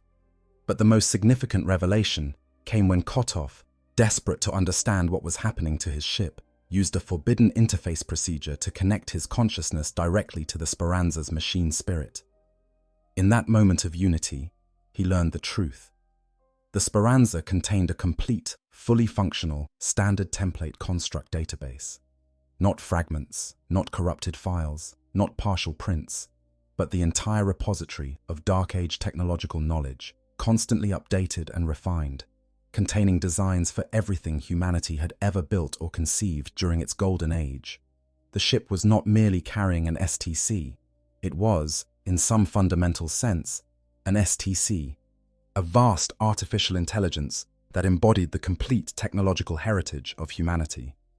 Moreover, Kotov theorized, in that moment of understanding, that all Ark Mechanicus vessels contained such systems. The largest and most sophisticated ships in the Mechanicus fleet, sent out to search for STC fragments across the galaxy, were themselves the very treasures they sought. The technology they searched for was already within them, locked behind security measures that the modern Mechanicus did not know how to overcome or had never thought to try. The tragic irony was perfect and complete. The Mechanicus had been searching the stars for treasures they already possessed. But here is where the story takes its darkest turn. When Kotov disconnected from the Speranza's machine spirit, all memory of what he had learned was wiped from his mind. The ship's AI, operating on protocols established during the Dark Age, had determined that this knowledge was too dangerous to be retained by human consciousness in the present age. Whether this decision was made for humanity's protection or the AI's own self-preservation remains unclear. What matters is that Kotov emerged from the connection with no memory of the revelation, though he retained a vague sense that something significant had been discovered and forgotten. Those members of Kotov's crew who witnessed events and who might have pieced together what had happened were silenced through various means. Some died during the course of the expedition. Others were reassigned to remote posts where they had no opportunity to share their suspicions. The official reports of the expedition mentioned the Speranza's impressive performance in combat, but attributed its capabilities to ancient but conventional weapon systems, perhaps somewhat more advanced than the norm, but not fundamentally different from what was expected of an Ark Mechanicus. The truth about the ship's STC database and its implications for the entire Mechanicus fleet was buried beneath layers of classification and misdirection. The suppression of the Speranza's secret reveals the Mechanicus at their most hypocritical. Here was the very thing they claimed to seek, the ultimate goal of their quest for knowledge. And when it was found, when it was verified, when an Archmagos stood in the presence of complete Dark Age technological knowledge, that knowledge was deliberately erased and hidden.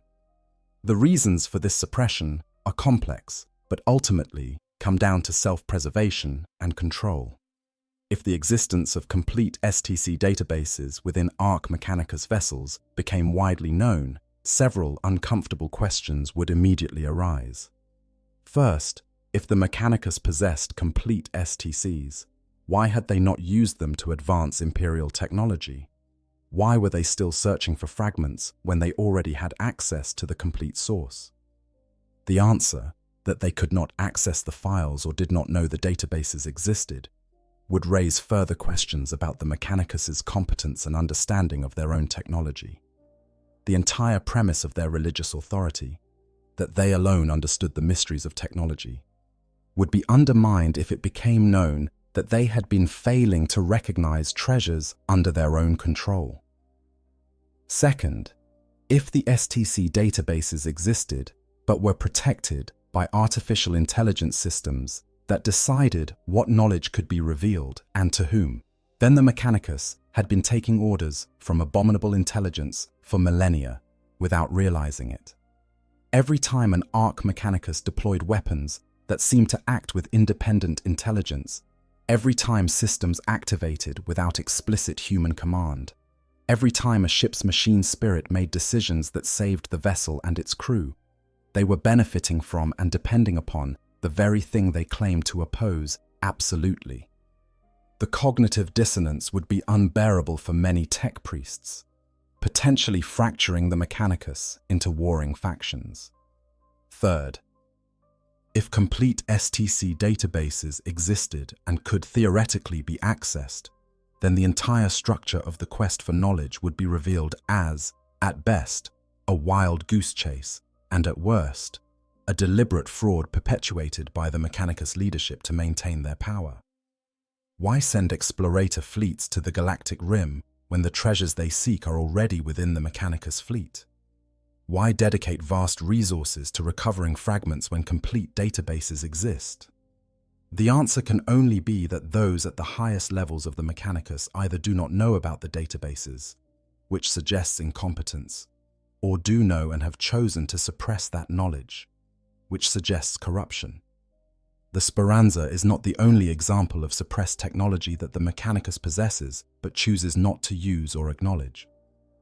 In the vaults beneath the surface of Mars, in secure facilities scattered across the Forge worlds, lie artifacts and devices recovered from the Dark Age that function perfectly but are never deployed. There are weapons that could turn the tide of wars, ships that could traverse the galaxy faster than anything else in Imperial service, manufacturing systems that could produce equipment at rates that would alleviate the Imperium's chronic shortages, medical technologies that could cure diseases that currently kill billions. All of these technologies are suppressed for the same basic reasons that underlie the concealment of the Speranza's true nature. They threaten the existing order. They contradict official doctrine.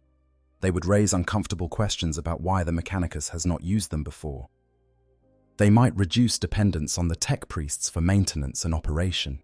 They could shift the balance of power within the Mechanicus or between the Mechanicus and other imperial institutions. And so they remain locked away, guarded by the highest levels of security, known only to a select few magi who have been deemed trustworthy enough to handle such dangerous knowledge.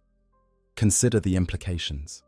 The Imperium fights constantly against innumerable enemies, struggling to hold the line against alien invasions, heretic uprisings, and demonic incursions. Millions die every day in wars that stretch across the galaxy. Entire worlds are lost to conquest or rendered uninhabitable by orbital bombardment. The Imperium operates in a state of permanent crisis, always one bad year away from collapse, always scrambling to maintain its defensive lines, always short of the equipment and resources needed to fight effectively. And through all of this, the Adeptus Mechanicus sits on caches of technology that could help, that could save lives, that could turn defeats into victories, and chooses not to use them because doing so would be politically or religiously inconvenient. The tragedy is not merely that this technology exists, but is unused. The tragedy is that the Mechanicus has convinced even themselves that this suppression is necessary and proper. They have internalized the justification so thoroughly that they genuinely believe they are protecting humanity rather than betraying it.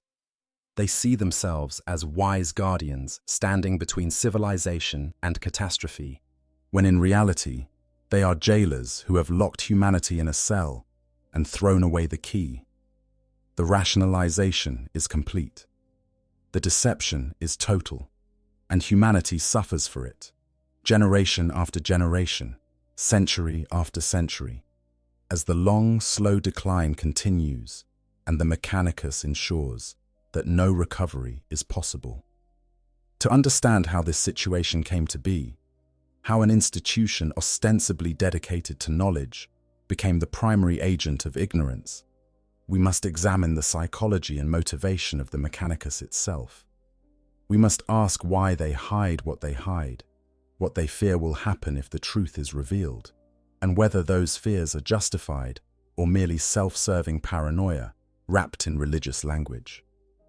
Why they hide, the rationale behind the secrecy. The question of why the Mechanicus suppresses knowledge admits of no single simple answer.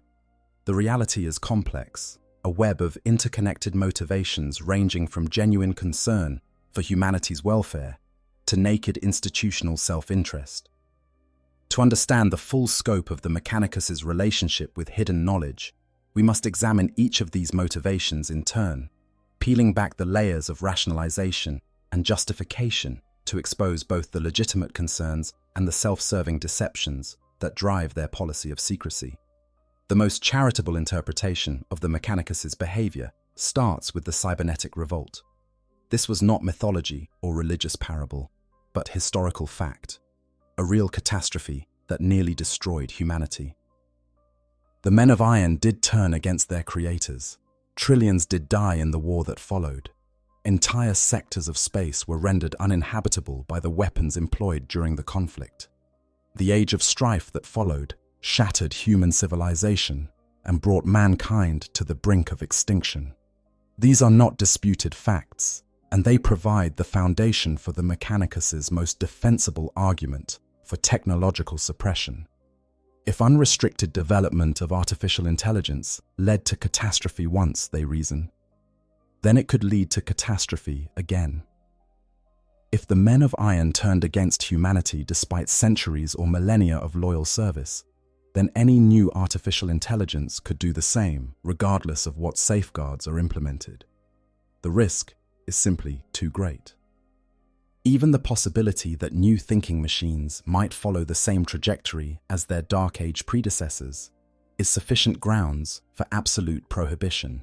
Better to remain technologically limited than to risk unleashing another apocalypse. Better to struggle with the consequences of stagnation than to gamble everything on innovations that might spiral out of control. This argument has merit, and it would be dishonest to dismiss it entirely. The Mechanicus is not wrong to fear artificial intelligence, given what happened during the cybernetic revolt. The problem is that they have generalized this one catastrophe into an absolute prohibition against all innovation and against any line of inquiry that might lead in directions they consider dangerous. They have taken a legitimate concern about a specific technology and transformed it into a comprehensive system of control that stifles all technological progress, not just the development of AI. The fear of another revolt has metastasized into a broader phobia of the new, of the experimental, of anything that deviates from established patterns. The Mechanicus argues that they are protecting humanity from repeating past mistakes, but in practice, they are preventing humanity from learning anything at all. They have confused caution with paralysis, prudence with cowardice. They hide behind the memory of the cybernetic revolt to justify suppressions that have nothing to do with preventing another AI catastrophe and everything to do with maintaining their institutional control. Consider their treatment of technologies completely unrelated to artificial intelligence. Why suppress STC patterns for improved agricultural equipment? Why lock away designs for more efficient power generation systems? Why restrict access to medical technologies that could save lives? These have nothing to do with preventing another revolt and everything to do with maintaining the Mechanicus's monopoly on technological knowledge. The justifications offered for these suppressions inevitably come down to claims that ordinary humans cannot be trusted with such knowledge, that it would be misused or misunderstood, that its benefits might be outweighed by unforeseen negative consequences. But these are the same arguments that could be used to justify withholding any knowledge from anyone. They are fundamentally paternalistic, based on the assumption that the Mechanicus knows better than everyone else what is good for humanity. This paternalism is wrapped in religious language about the sacred nature of knowledge and the will of the machine god, but strip away the theological veneer, and what remains is simple elitism. The tech priests believe they are special, that they alone possess the wisdom and understanding necessary to handle dangerous knowledge, and that everyone else must be protected from their own ignorance and foolishness. This elitism is reinforced by the Mechanicus's religious framework. If knowledge is sacred, if it is a manifestation of divine wisdom, then those who possess knowledge are closer to the divine than those who lack it. The tech priests are not merely technicians and engineers, but priests who have been granted special insight into the mysteries of the universe. To share that insight freely with the unenlightened would be to profane it, to cast pearls before swine. Knowledge must be earned through proper initiation and training, through years or decades of service to the Mechanicus, through proving oneself worthy of the machine god's favor. This religious justification provides cover for what is ultimately an exercise in power maintenance. The Mechanicus's monopoly on technology is the foundation of their political authority within the Imperium. If they shared their knowledge freely, if they trained others to maintain and manufacture equipment without tech priest oversight, they would lose the leverage that allows them to operate as an essentially independent power within the Imperium. They would become just another ministry of the imperial bureaucracy, rather than an allied but autonomous institution that can dictate terms even to the High Lords of Terror. The relationship between the Mechanicus and the rest of the Imperium is built on mutual dependence, but it is an asymmetric dependence that favors the tech priests. The Imperium needs the Mechanicus far more than the Mechanicus needs the Imperium. If the Mechanicus were to withdraw their support, were to stop manufacturing equipment and maintaining existing technology, the imperial war machine would grind to a halt within months. Entire sectors would collapse as ships broke down and could not be repaired, as weapons stopped functioning, as infrastructure failed. The Mechanicus knows this, and they use it as leverage in negotiations with other imperial institutions. This leverage would evaporate if technological knowledge were widely distributed. If Imperial Guard units could maintain their own equipment, if Space Marine chapters could manufacture their own ammunition and replacement parts, if Forge Worlds could not hold the threat of withdrawal over planetary governors who displeased them, then the Mechanicus would lose the power that comes from being indispensable. So they ensure that they remain indispensable by keeping everyone else ignorant and dependent. But there is another motivation for secrecy that is darker and more troubling than either legitimate concern about technology's dangers or self-interested protection of institutional privilege. The Mechanicus hides knowledge because much of what they would reveal contradicts the narrative they have constructed about themselves and about humanity's history. They cannot admit the full truth about the dark age of technology without undermining the religious framework that justifies their authority. They cannot acknowledge how much they do not understand about their own technology without revealing that their claims to special wisdom are largely hollow. They cannot be honest about their failures and limitations without losing the mystique that makes them respected and feared. The Mechanicus has built their entire identity on the premise that they are the keepers and interpreters of ancient wisdom, that they understand technology in ways that ordinary humans cannot, that they alone possess the knowledge necessary to maintain and operate the equipment that keeps the Imperium functioning. This premise is essential to their religious authority and their political power, but it is also, in large part, a lie. The tech priests do not understand most of the technology they maintain. They know how to perform specific procedures, but they do not comprehend the underlying principles. They can recite the rituals of activation and maintenance, but they cannot explain why those rituals work. They are, in many cases, no more than highly trained technicians following instruction manuals they cannot fully read, performing procedures they cannot truly understand, maintaining machines whose functioning remains mysterious to them. If this truth were widely known, if it became common knowledge that the Mechanicus's expertise is largely superficial and ritualistic, rather than deep and comprehensive, their religious and political authority would be severely undermined. Why should the tech priests be granted their monopoly on technology if they do not actually understand it better than anyone else could? Why should their religious framework be accepted if it is based on ignorance rather than insight? Why should they be treated as indispensable if they are merely following ancient instruction manuals that anyone could learn to follow, given time and training. The Mechanicus hides knowledge not just to prevent its misuse, but to hide their own inadequacy. They suppress information about the true nature of the Dark Age, not just because that information is dangerous, but because it reveals how far they have fallen from the heights of understanding achieved by their predecessors. They lock away technologies not just because those technologies might cause harm, but because they do not know how to use them safely or effectively, and they cannot admit that lack of knowledge without losing face. The secrecy is not entirely about protecting humanity. It is also about protecting themselves, about maintaining the illusion of competence and wisdom that justifies their privileged position. This is the deepest and most damning truth about the Mechanicus' suppression of knowledge. They are not primarily motivated by concern for humanity's welfare, though some tech priests undoubtedly do feel such concern. They are not primarily motivated by religious conviction, though the religious framework provides convenient justification for their actions. They are primarily motivated by fear. Fear that the truth about the Dark Age would undermine their authority. Fear that widespread knowledge would eliminate their monopoly.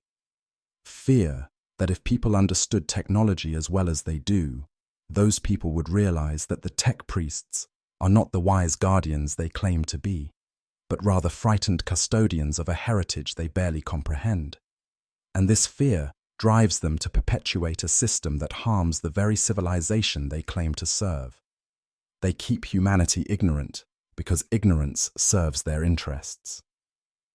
They maintain technological stagnation because advancement would threaten their position. They hide the truth about what humanity was capable of achieving because that truth would reveal what they have failed to recover or restore. The quest for knowledge becomes a hollow mockery, a propaganda slogan concealing an institution dedicated to the opposite of its stated purpose. The tragedy of this situation extends beyond the Mechanicus itself to encompass the entire Imperium. The costs of the Mechanicus' secrecy are borne not by the tech priests, but by the billions of imperial citizens who suffer and die in wars that could be won with better technology, who live in poverty that could be alleviated with better manufacturing, who endure diseases that could be cured with better medicine. The Mechanicus' deception is not a victimless crime. It is a continuing catastrophe, a slow-motion disaster that has been unfolding for 10,000 years, and its consequences are measured in uncounted lives lost, uncounted opportunities squandered, uncounted futures stolen. To fully appreciate the magnitude of what has been lost, what continues to be lost with each passing year of stagnation and suppression, we must examine more closely the actual costs of the Mechanicus' policies. We must look at how technological ignorance weakens the Imperium, how suppression of innovation leaves humanity vulnerable, how the hoarding of knowledge serves no one's interests except those of the hoarders themselves. The cost of secrets, how suppression harms the Imperium. The Imperium of man in the 41st millennium is a civilization in terminal decline. This is not mere pessimism or doomer philosophy, but observable fact. The rate of worlds lost to alien conquest, heretic uprising, and chaos incursion consistently exceeds the rate at which new worlds are brought into compliance. The Imperium's borders contract year by year, decade by decade. Resources become scarcer, wars become more desperate, losses become harder to replace. The great machine of imperial civilization continues to function, but it does so with increasing difficulty, like an engine whose parts are wearing out faster than they can be repaired, whose efficiency decreases with each passing year, whose ultimate failure becomes more inevitable with each cycle of operation.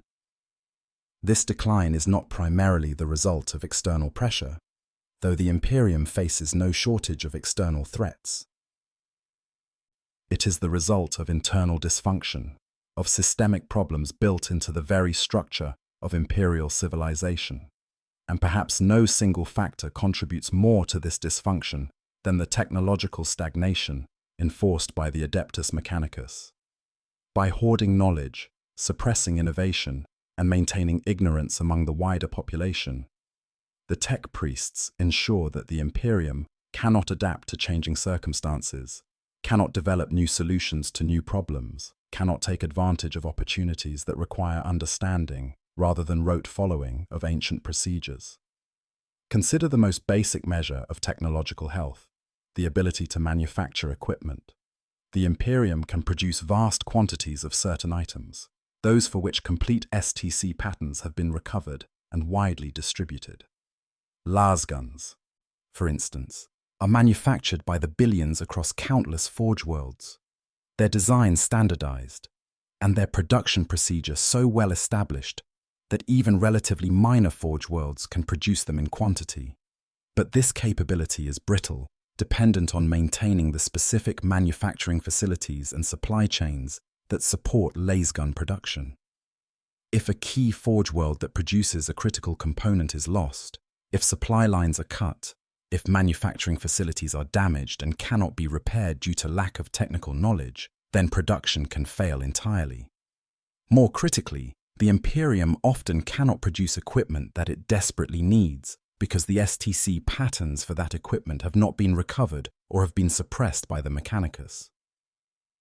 There are countless historical examples of Imperial forces fighting at severe disadvantage because they lacked weapons or vehicles that would have been optimal for their circumstances, but for which no authorized STC pattern existed.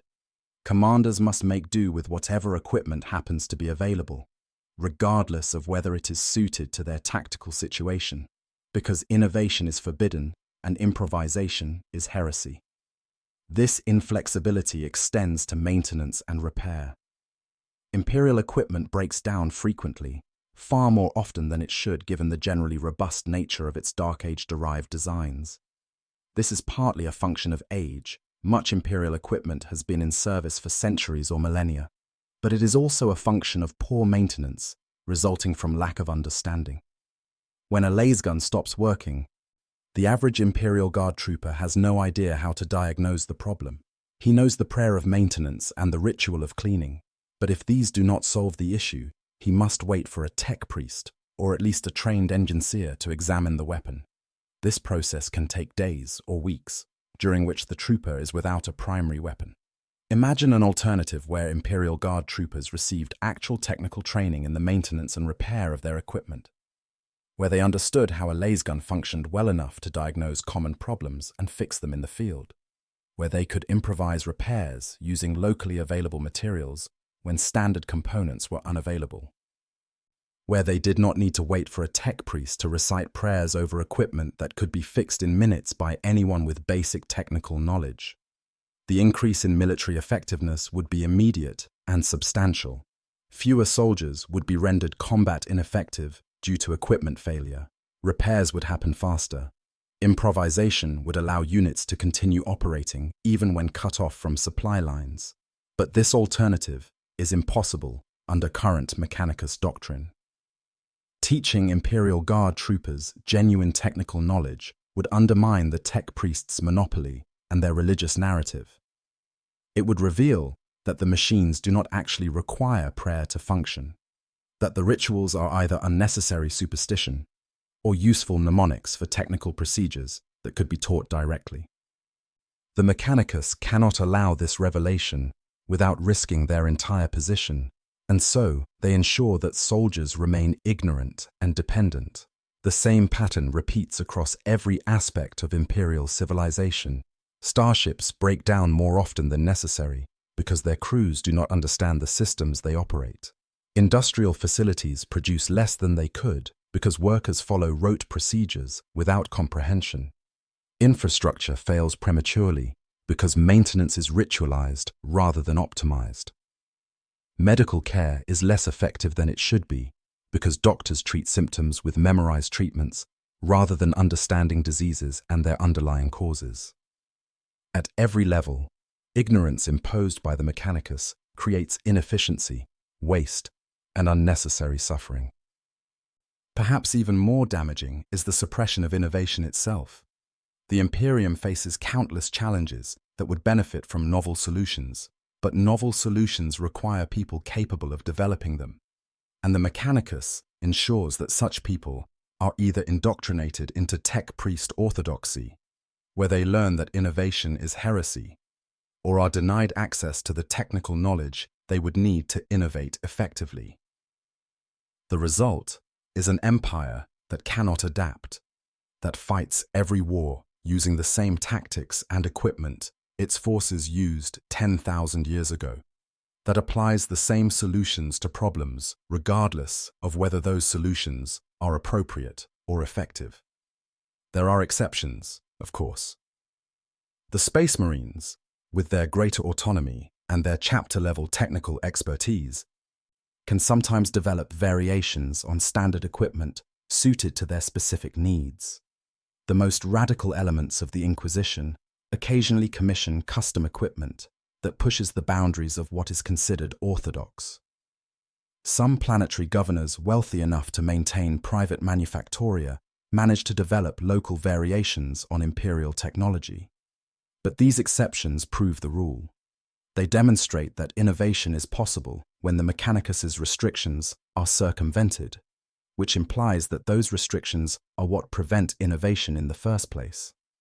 The suppression of artificial intelligence, specifically, has left the Imperium crippled in ways that are not immediately obvious but are nonetheless profound. AI systems could coordinate logistics across stellar distances, optimizing supply chains in ways that human administrators cannot match. They could manage vast industrial complexes with perfect efficiency, eliminating waste and maximizing output. They could serve as advisors to commanders, processing tactical data and suggesting optimal responses faster than any human staff could achieve. They could handle the millions of minute decisions required to operate complex systems, freeing human operators to focus on larger strategic concerns. None of this is theoretical. The Dark Age of technology demonstrated that artificial intelligence could do all of these things and more. The cybernetic revolt demonstrated that AI could also rebel against its creators, with catastrophic results. But the Mechanicus has taken the lesson of the revolt to mean that AI must be absolutely prohibited in all circumstances forever, rather than taking it to mean that AI must be designed and deployed carefully with appropriate safeguards. They have chosen total prohibition over risk management, and in doing so, they have denied the Imperium access to capabilities that would greatly enhance its effectiveness and might even be necessary for its long-term survival. The irony is that the Mechanicus itself benefits from artificial intelligence, or at least from the remnants and echoes of Dark Age AI systems. Machine spirits, if they are degraded AIs rather than purely superstitious constructs, represent exactly the kind of artificial intelligence that the Mechanicus claims to oppose absolutely. The Speranza and other Arch Mechanicus vessels contain AI systems sophisticated enough to make strategic decisions and deploy weapons without explicit human authorization. Even servitors, the lobotomized cyborg slaves that the Mechanicus uses in place of robots, represent a compromise with the principle of autonomous machines, a way of achieving machine intelligence while technically avoiding the letter of the ban on AI.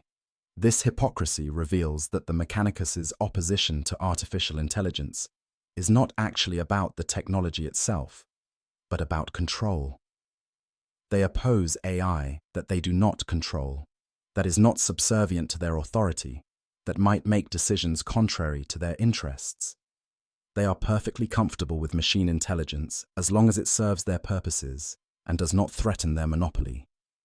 What they fear is not artificial intelligence per se, but independent intelligence, whether artificial or biological, that might challenge their position or reveal their inadequacy. The costs of this fear, and of the broader pattern of knowledge suppression it represents, accumulate over time. Each generation that grows up ignorant of how technology works is a generation that cannot improve that technology or adapt it to new circumstances. Each century that passes without genuine innovation is a century in which the Imperium falls further behind where it could and should be. Each millennium of stagnation makes it less likely that humanity will ever recover the heights of the Dark Age. because the cultural and institutional memory of what scientific inquiry and technological progress even mean continues to degrade. And there is an opportunity cost that may be even more significant. While the Imperium stagnates under Mechanicus control, other civilizations continue to advance. The Tau Empire, despite being far younger and controlling far less territory, develops new technologies at a rate that puts the Imperium to shame, because they have not banned innovation or wrapped their technology in religious mysticism. The Eldar maintain technological capabilities that in some ways exceed even what the Dark Age humanity achieved, because they continued to develop and refine their understanding over millions of years. Even the Greenskin Menace produces weapons and vehicles through their psychic abilities that human engineers would dismiss as impossible, demonstrating that there are paths to technological achievement that the Imperium has foreclosed by its narrow, dogmatic approach. The Mechanicus would argue that these other civilizations do not face the same existential threat from artificial intelligence that humanity does, that the cybernetic revolt was a unique catastrophe that justifies unique measures. But this argument depends on the assumption that another revolt is inevitable if AI research is permitted, an assumption that is by no means certain. The fact that some men of iron remained loyal during the revolt suggests that artificial intelligence is not inherently rebellious or hostile. The fact that other species use AI without catastrophic results suggests that humanity's experience may have been an aberration, a failure of implementation rather than a fundamental flaw in the technology. The question that the Mechanicus refuses to ask, refuses even to allow anyone else to ask, is whether the costs of their suppression might exceed even the catastrophic cost of another revolt. Is it better to remain weak and vulnerable, to continue the slow decline toward extinction in order to avoid a risk that might be smaller than assumed? Or would it be better to take that risk, to pursue technological advancement, even knowing it might lead to catastrophe, on the chance that it might instead lead to recovery and renewal? The Mechanicus has made this choice for all of humanity, and they have chosen fear over hope, stagnation over progress, certain decline over uncertain risk. They have decided that it is better for humanity to fade slowly into darkness than to reach once more for the light that might burn them. And in making this choice, they have stolen from humanity not just specific technologies or pieces of knowledge, but something far more precious, the possibility of a better future. They have locked humanity into a trajectory that leads nowhere but down, and they have done so while claiming to serve humanity's best interests. To understand the full measure of what has been stolen, we must consider what might have been if the Mechanicus had made different choices, if they had pursued the quest for knowledge with actual commitment to knowledge, rather than to power and control. We must imagine an alternative timeline where humanity learned from the cybernetic revolt without being paralyzed by it, where innovation continued even in the shadow of that catastrophe, where the Imperium built upon its foundation rather than desperately clinging to fragmentary memories of past glories. What might have been? The alternative history. Close your eyes and imagine.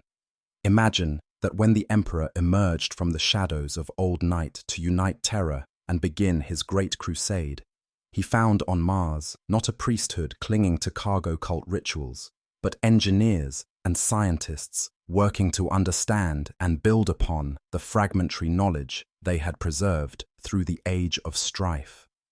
Imagine that the Treaty of Olympus Mons included not just restrictions on dangerous technologies, but also a commitment to genuine research, to experimentation, to the recovery of not just ancient designs, but ancient understanding. Imagine an Imperium where the word progress meant advancement into the future rather than recovery of the past. This is not idle fantasy. It is a path humanity could have taken, a future that was foreclosed by choices made during the formation of the Imperium and reinforced across 10,000 years of increasing dogmatism. The alternative we imagine is not utopian. It would have involved risks, mistakes, failures, perhaps even disasters. But it would have been a future of possibility rather than stagnation, of growth rather than decay. And it would have made the Imperium stronger, more resilient, better able to face the manifold threats that surround humanity in the 41st millennium. In this alternative timeline, the Adeptus Mechanicus becomes not just maintainers of ancient technology, but developers of new technology. Tech priests are trained not just in the rituals of activation and maintenance, but in the scientific principles underlying those rituals. They learn physics, mathematics, chemistry, biology, not as abstract religious mysteries, but as practical tools for understanding the universe. They are taught to ask why, to question, to experiment, to test hypotheses, and learn from results. The quest for knowledge becomes a quest for actual knowledge rather than a hunt for ancient blueprints.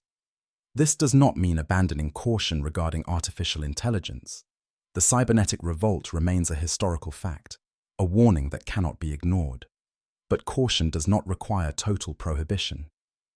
In this alternative timeline, the Mechanicus studies the revolt carefully, analyzing what went wrong, identifying the factors that led to the rebellion, developing principles for safe AI design that address those factors.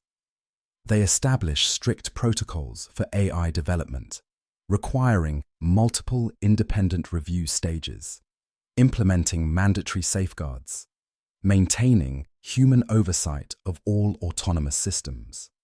They proceed slowly and carefully, but they do proceed, recognizing that the benefits of artificial intelligence are too great to be permanently foreclosed by fear. The results are transformative. Within the first few centuries after the heresy, the Imperium begins developing true innovations rather than just recovering old ones. New weapon systems are designed specifically for the threats the Imperium actually faces, rather than for the threats some Dark Age civilization faced millennia ago.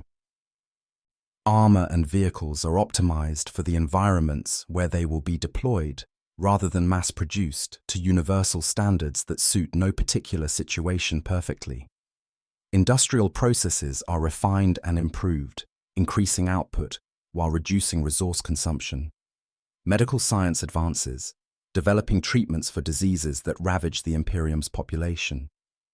The innovation extends to doctrine and organization as well. Imperial Guard regiments are trained not just to follow orders, but to think tactically, to adapt to circumstances, to solve problems creatively.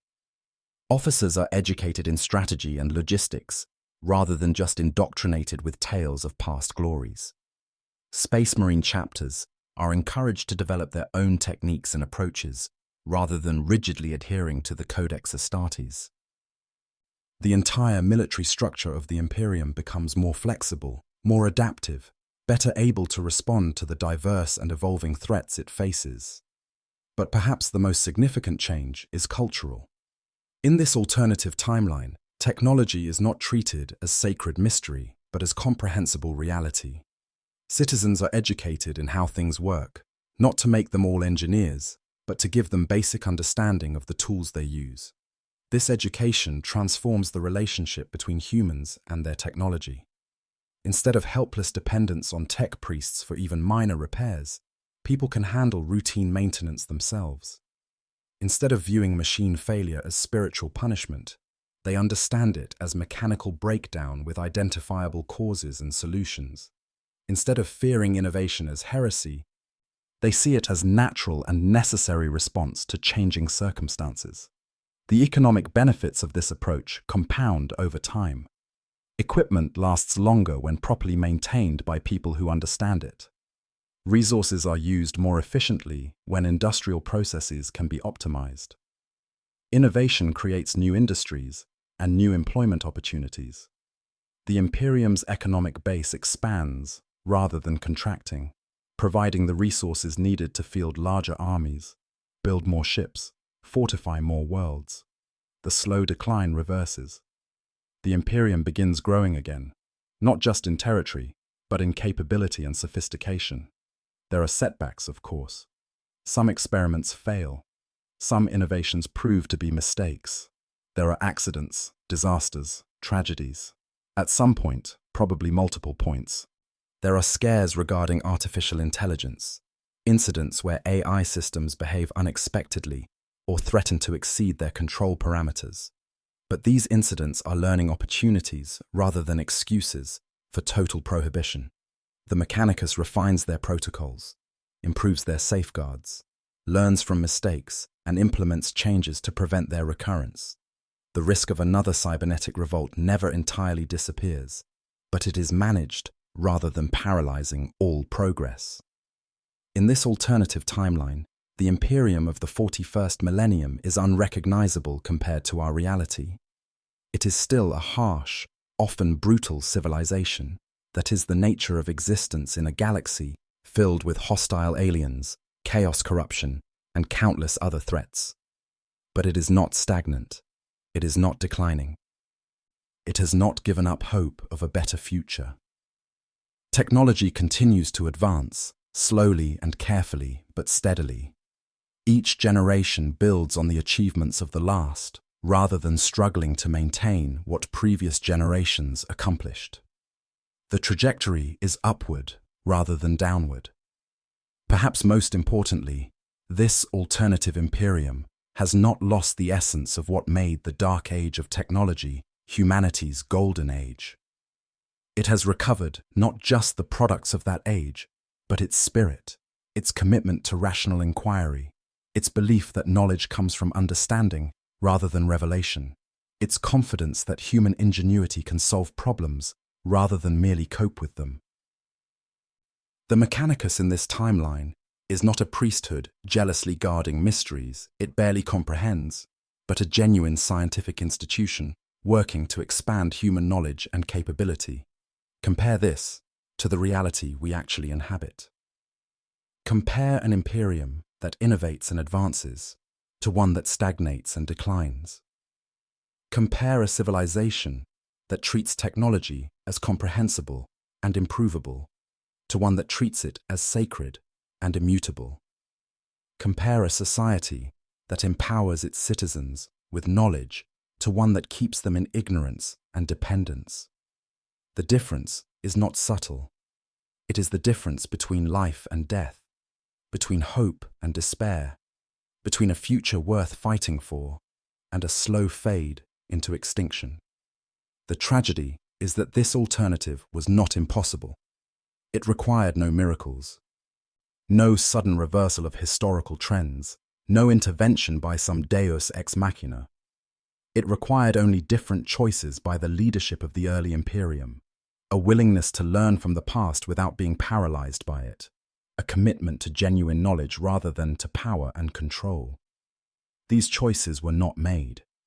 The Mechanicus chose dogma over inquiry, suppression over education, stagnation over progress, and humanity has paid the price for that choice ever since. The question that haunts any consideration of this alternative timeline is whether it is too late. Has the Imperium declined too far? Has technological ignorance become too deeply embedded? Has the Mechanicus's religious framework become too entrenched for meaningful change to be possible? Or is there still time, still possibility, still some chance that humanity might break free from the cage of suppressed knowledge and reclaim its heritage of scientific achievement? The Mechanicus would say it is too late, that the die is cast, that the only path forward is to continue their quest for knowledge in the hope that enough fragments of the past can be recovered to stave off the worst outcomes. But this is a counsel of despair, masquerading as pragmatism. It is the voice of an institution that has given up on the future and can imagine nothing better than an endless present of managing decline. It is not the voice of the bold scientists and engineers who built the wonders of the Dark Age. It is not the voice of the humanity that reached for the stars and grasped them. It is the voice of failure, and it should not be heeded. If there is to be hope for humanity's future, if there is to be any possibility of recovery and renewal rather than continued decline toward extinction, it must begin with a rejection of the Mechanicus's great lie. It must begin with the recognition that knowledge should be shared, not hoarded, that innovation should be encouraged, not suppressed, that technology should be understood, not merely venerated. It must begin with choosing hope over fear, progress over stagnation, truth over comfortable deception. Whether such a beginning is possible in the grim darkness of the 41st millennium remains an open question. But it is a question worth asking, even if the answer might be uncomfortable for those who have built their power on the suppression of knowledge. Conclusion: the eternal paradox. We stand at the end of our examination, having peeled back the layers of deception to expose the ugly truth beneath. The Adeptus Mechanicus, the institution that claims to seek knowledge above all else, is in fact the primary obstacle to humanity acquiring genuine knowledge. The quest for knowledge is a fraud, or at best a tragic delusion, an endless search for fragments of the past that blinds those conducting it to the possibility of creating new knowledge in the present. The priests who worship the machine god have forgotten, if they ever knew, that machines are not divine mysteries, but human creations, that technology is not sacred revelation, but accumulated understanding, that progress comes not from recovering what was, but from building what can be. The suppression of knowledge about the dark age of technology serves multiple purposes for the Mechanicus. It conceals their own inadequacy, hiding the fact that they understand their technology far less than they claim. It maintains their political power, ensuring that no other institution can challenge their monopoly. It reinforces their religious framework, preventing questions that might undermine the dogma that justifies their authority. It allows them to avoid confronting uncomfortable truths about artificial intelligence, about the nature of machine spirits, about the hypocrisy of searching for STC fragments while sitting on complete STC databases. The deception is comprehensive, self-serving, and ultimately catastrophic for humanity. But the deepest irony, the most profound paradox at the heart of the Mechanicus' existence, is that in suppressing knowledge they betray the very principles they claim to uphold. The machine god, if such an entity exists, would presumably favor understanding over ignorance, progress over stagnation, truth over comfortable lies. The great scientists and engineers of the Dark Age, whose works the Mechanicus venerates and whose achievements they seek to recover, would be appalled by the cargo cult ritual and religious dogma that has replaced genuine scientific inquiry. The standard template, constructs themselves were designed to spread knowledge widely, to ensure that even the most remote colonist had access to humanity's full technological heritage. The Mechanicus has inverted this purpose, using STC fragments as sacred treasures to be hoarded rather than seeds to be planted and grown. In the name of protecting humanity from another catastrophe like the cybernetic revolt, the Mechanicus has ensured a different kind of catastrophe, slower and less dramatic, but ultimately no less devastating. They have trapped humanity in perpetual decline, in an endless present where each generation is weaker than the last, where capabilities are lost faster than they can be recovered, where the light of knowledge grows dimmer with each passing century. This is not protection. This is betrayal. This is the murder of humanity's future, carried out in the name of preserving its past. Yet the Mechanicus cannot see this. They are too invested in their own narrative, too committed to their religious framework, too dependent on their power and privilege to recognize what they have become. They genuinely believe they are serving humanity's best interests. They see themselves as wise guardians, standing between civilization and chaos. They view their suppressions and restrictions as necessary evils, regrettable but justified by the threats they prevent. The tragedy is that they are not malicious. They are sincere, and their sincerity makes them dangerous in ways that simple villains could never be. For those outside the Mechanicus, for the billions of imperial citizens who live and die in ignorance, for the soldiers who fight with equipment they cannot repair, for the worlds that fall because help comes too late or not at all, the theoretical justifications matter little. They experience only the consequences. They suffer the costs of knowledge suppressed, of innovation forbidden, of capabilities withheld. They are the victims of the Mechanicus's great deception, and most of them will never even know it. They will die believing that the tech priests are doing their best, that the equipment failures are inevitable, that the technological limitations are simply the way things are, rather than conditions deliberately imposed and carefully maintained.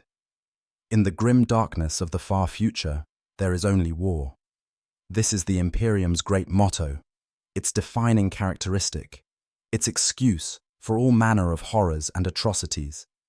But perhaps more accurately, in the grim darkness of the far future, there is only ignorance. Ignorance of what humanity once was. Ignorance of what humanity could be. Ignorance carefully cultivated and jealously guarded by those who profit from it.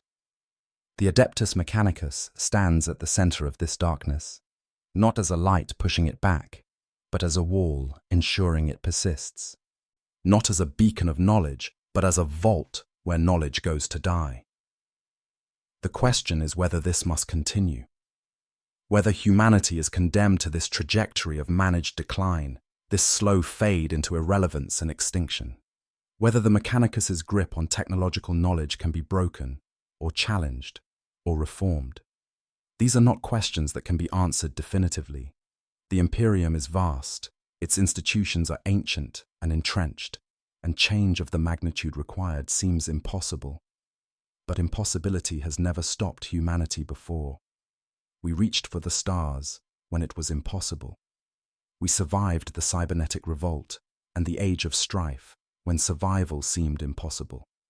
We built the Imperium from the ashes of old night when such an achievement should have been impossible.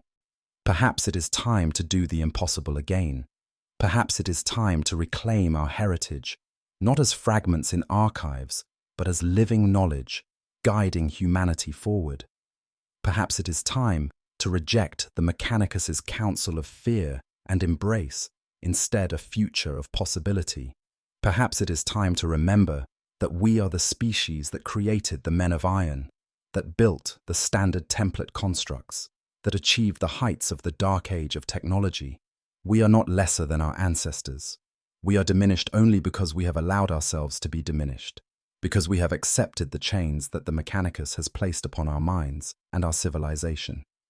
The truth about the dark age of technology is not that humanity flew too close to the sun and was burned. The truth is that humanity reached heights it has not dared attempt since. And the Adeptus Mechanicus, for all their claims to seek knowledge, for all their religious devotion to the machine god, for all their centuries of searching for STC fragments, has become the primary reason humanity remains fallen. They are the jailers of human potential, the suppressors of human achievement, the enemies of human progress. They do this in the name of protection, in the service of their God, out of genuine belief that they are doing right. And that makes them more dangerous than any number of Xenos invaders or chaos cults, because you can fight an enemy you recognize as evil. How do you fight those who do evil while believing themselves righteous? That is the question the Imperium must answer, if it is to have any hope of survival, let alone renewal. That is the challenge facing anyone who understands the truth about the Mechanicus's great deception. The fight is not against lack of knowledge. The fight is against those who benefit from that lack, who perpetuate it, who have built their entire existence on its continuation. The fight is against 10,000 years of dogma and religious conviction and institutional inertia. The fight is against the very people who should be leading humanity forward, but instead anchor it to a past that grows more distant and mythical with each passing generation. This is why the Mechanicus hides the truth about the dark age of technology, not to protect humanity, but to protect themselves, not because the truth is too dangerous, but because it is too revealing. Not because humanity cannot handle knowledge, but because the Mechanicus cannot handle what would happen if humanity truly understood. The suppression continues because it must continue for the Mechanicus to survive as they are. And so the Imperium declines, and humanity suffers, and the light of knowledge grows dimmer, all in service to an institution that long ago betrayed the very principles it claims to uphold. In the grim darkness of the far future, there are no good choices, only terrible ones and worse ones.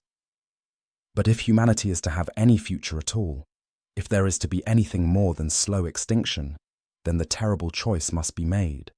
The deception must be exposed, the suppression must end. The Mechanicus must be reformed or replaced or circumvented.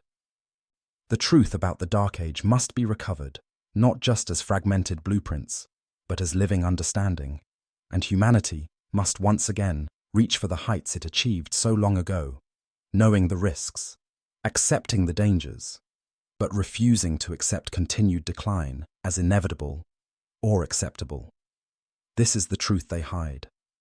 This is why they hide it. And this is why that truth must be revealed, regardless of the cost, because the cost of continued concealment is nothing less than humanity's future itself. The Adeptus Mechanicus has made their choice. Now, the rest of humanity must make theirs. Will we remain in comfortable ignorance, trusting that the tech priests know best? Or will we demand the knowledge that is our birthright, the understanding that could save us, the truth that has been suppressed for too long? The answer to that question will determine whether the Imperium survives the challenges of the 41st millennium and beyond, or whether humanity follows its lost golden age into darkness and extinction, victims of those who claim to be our guides, but were in truth our jailers. If you found this deep dive into the secrets of the Mechanicus enlightening, please like this video and subscribe to the channel. We explore the hidden truths and dark corners of the Warhammer 40K universe, always seeking to understand not just what is, but why it came to be. The quest for knowledge is never truly complete, and neither is our journey through the grim darkness of the far future. Until next time, remember, in a universe where ignorance is virtue, asking questions becomes revolutionary. And in the shadow of the Mechanicus's great deception, perhaps revolution is exactly what humanity needs. I hope you guys enjoyed the story. Make sure to hit the subscribe, like, share button, whatever you want. Give me some feedback if there's any. And yeah, sleep well.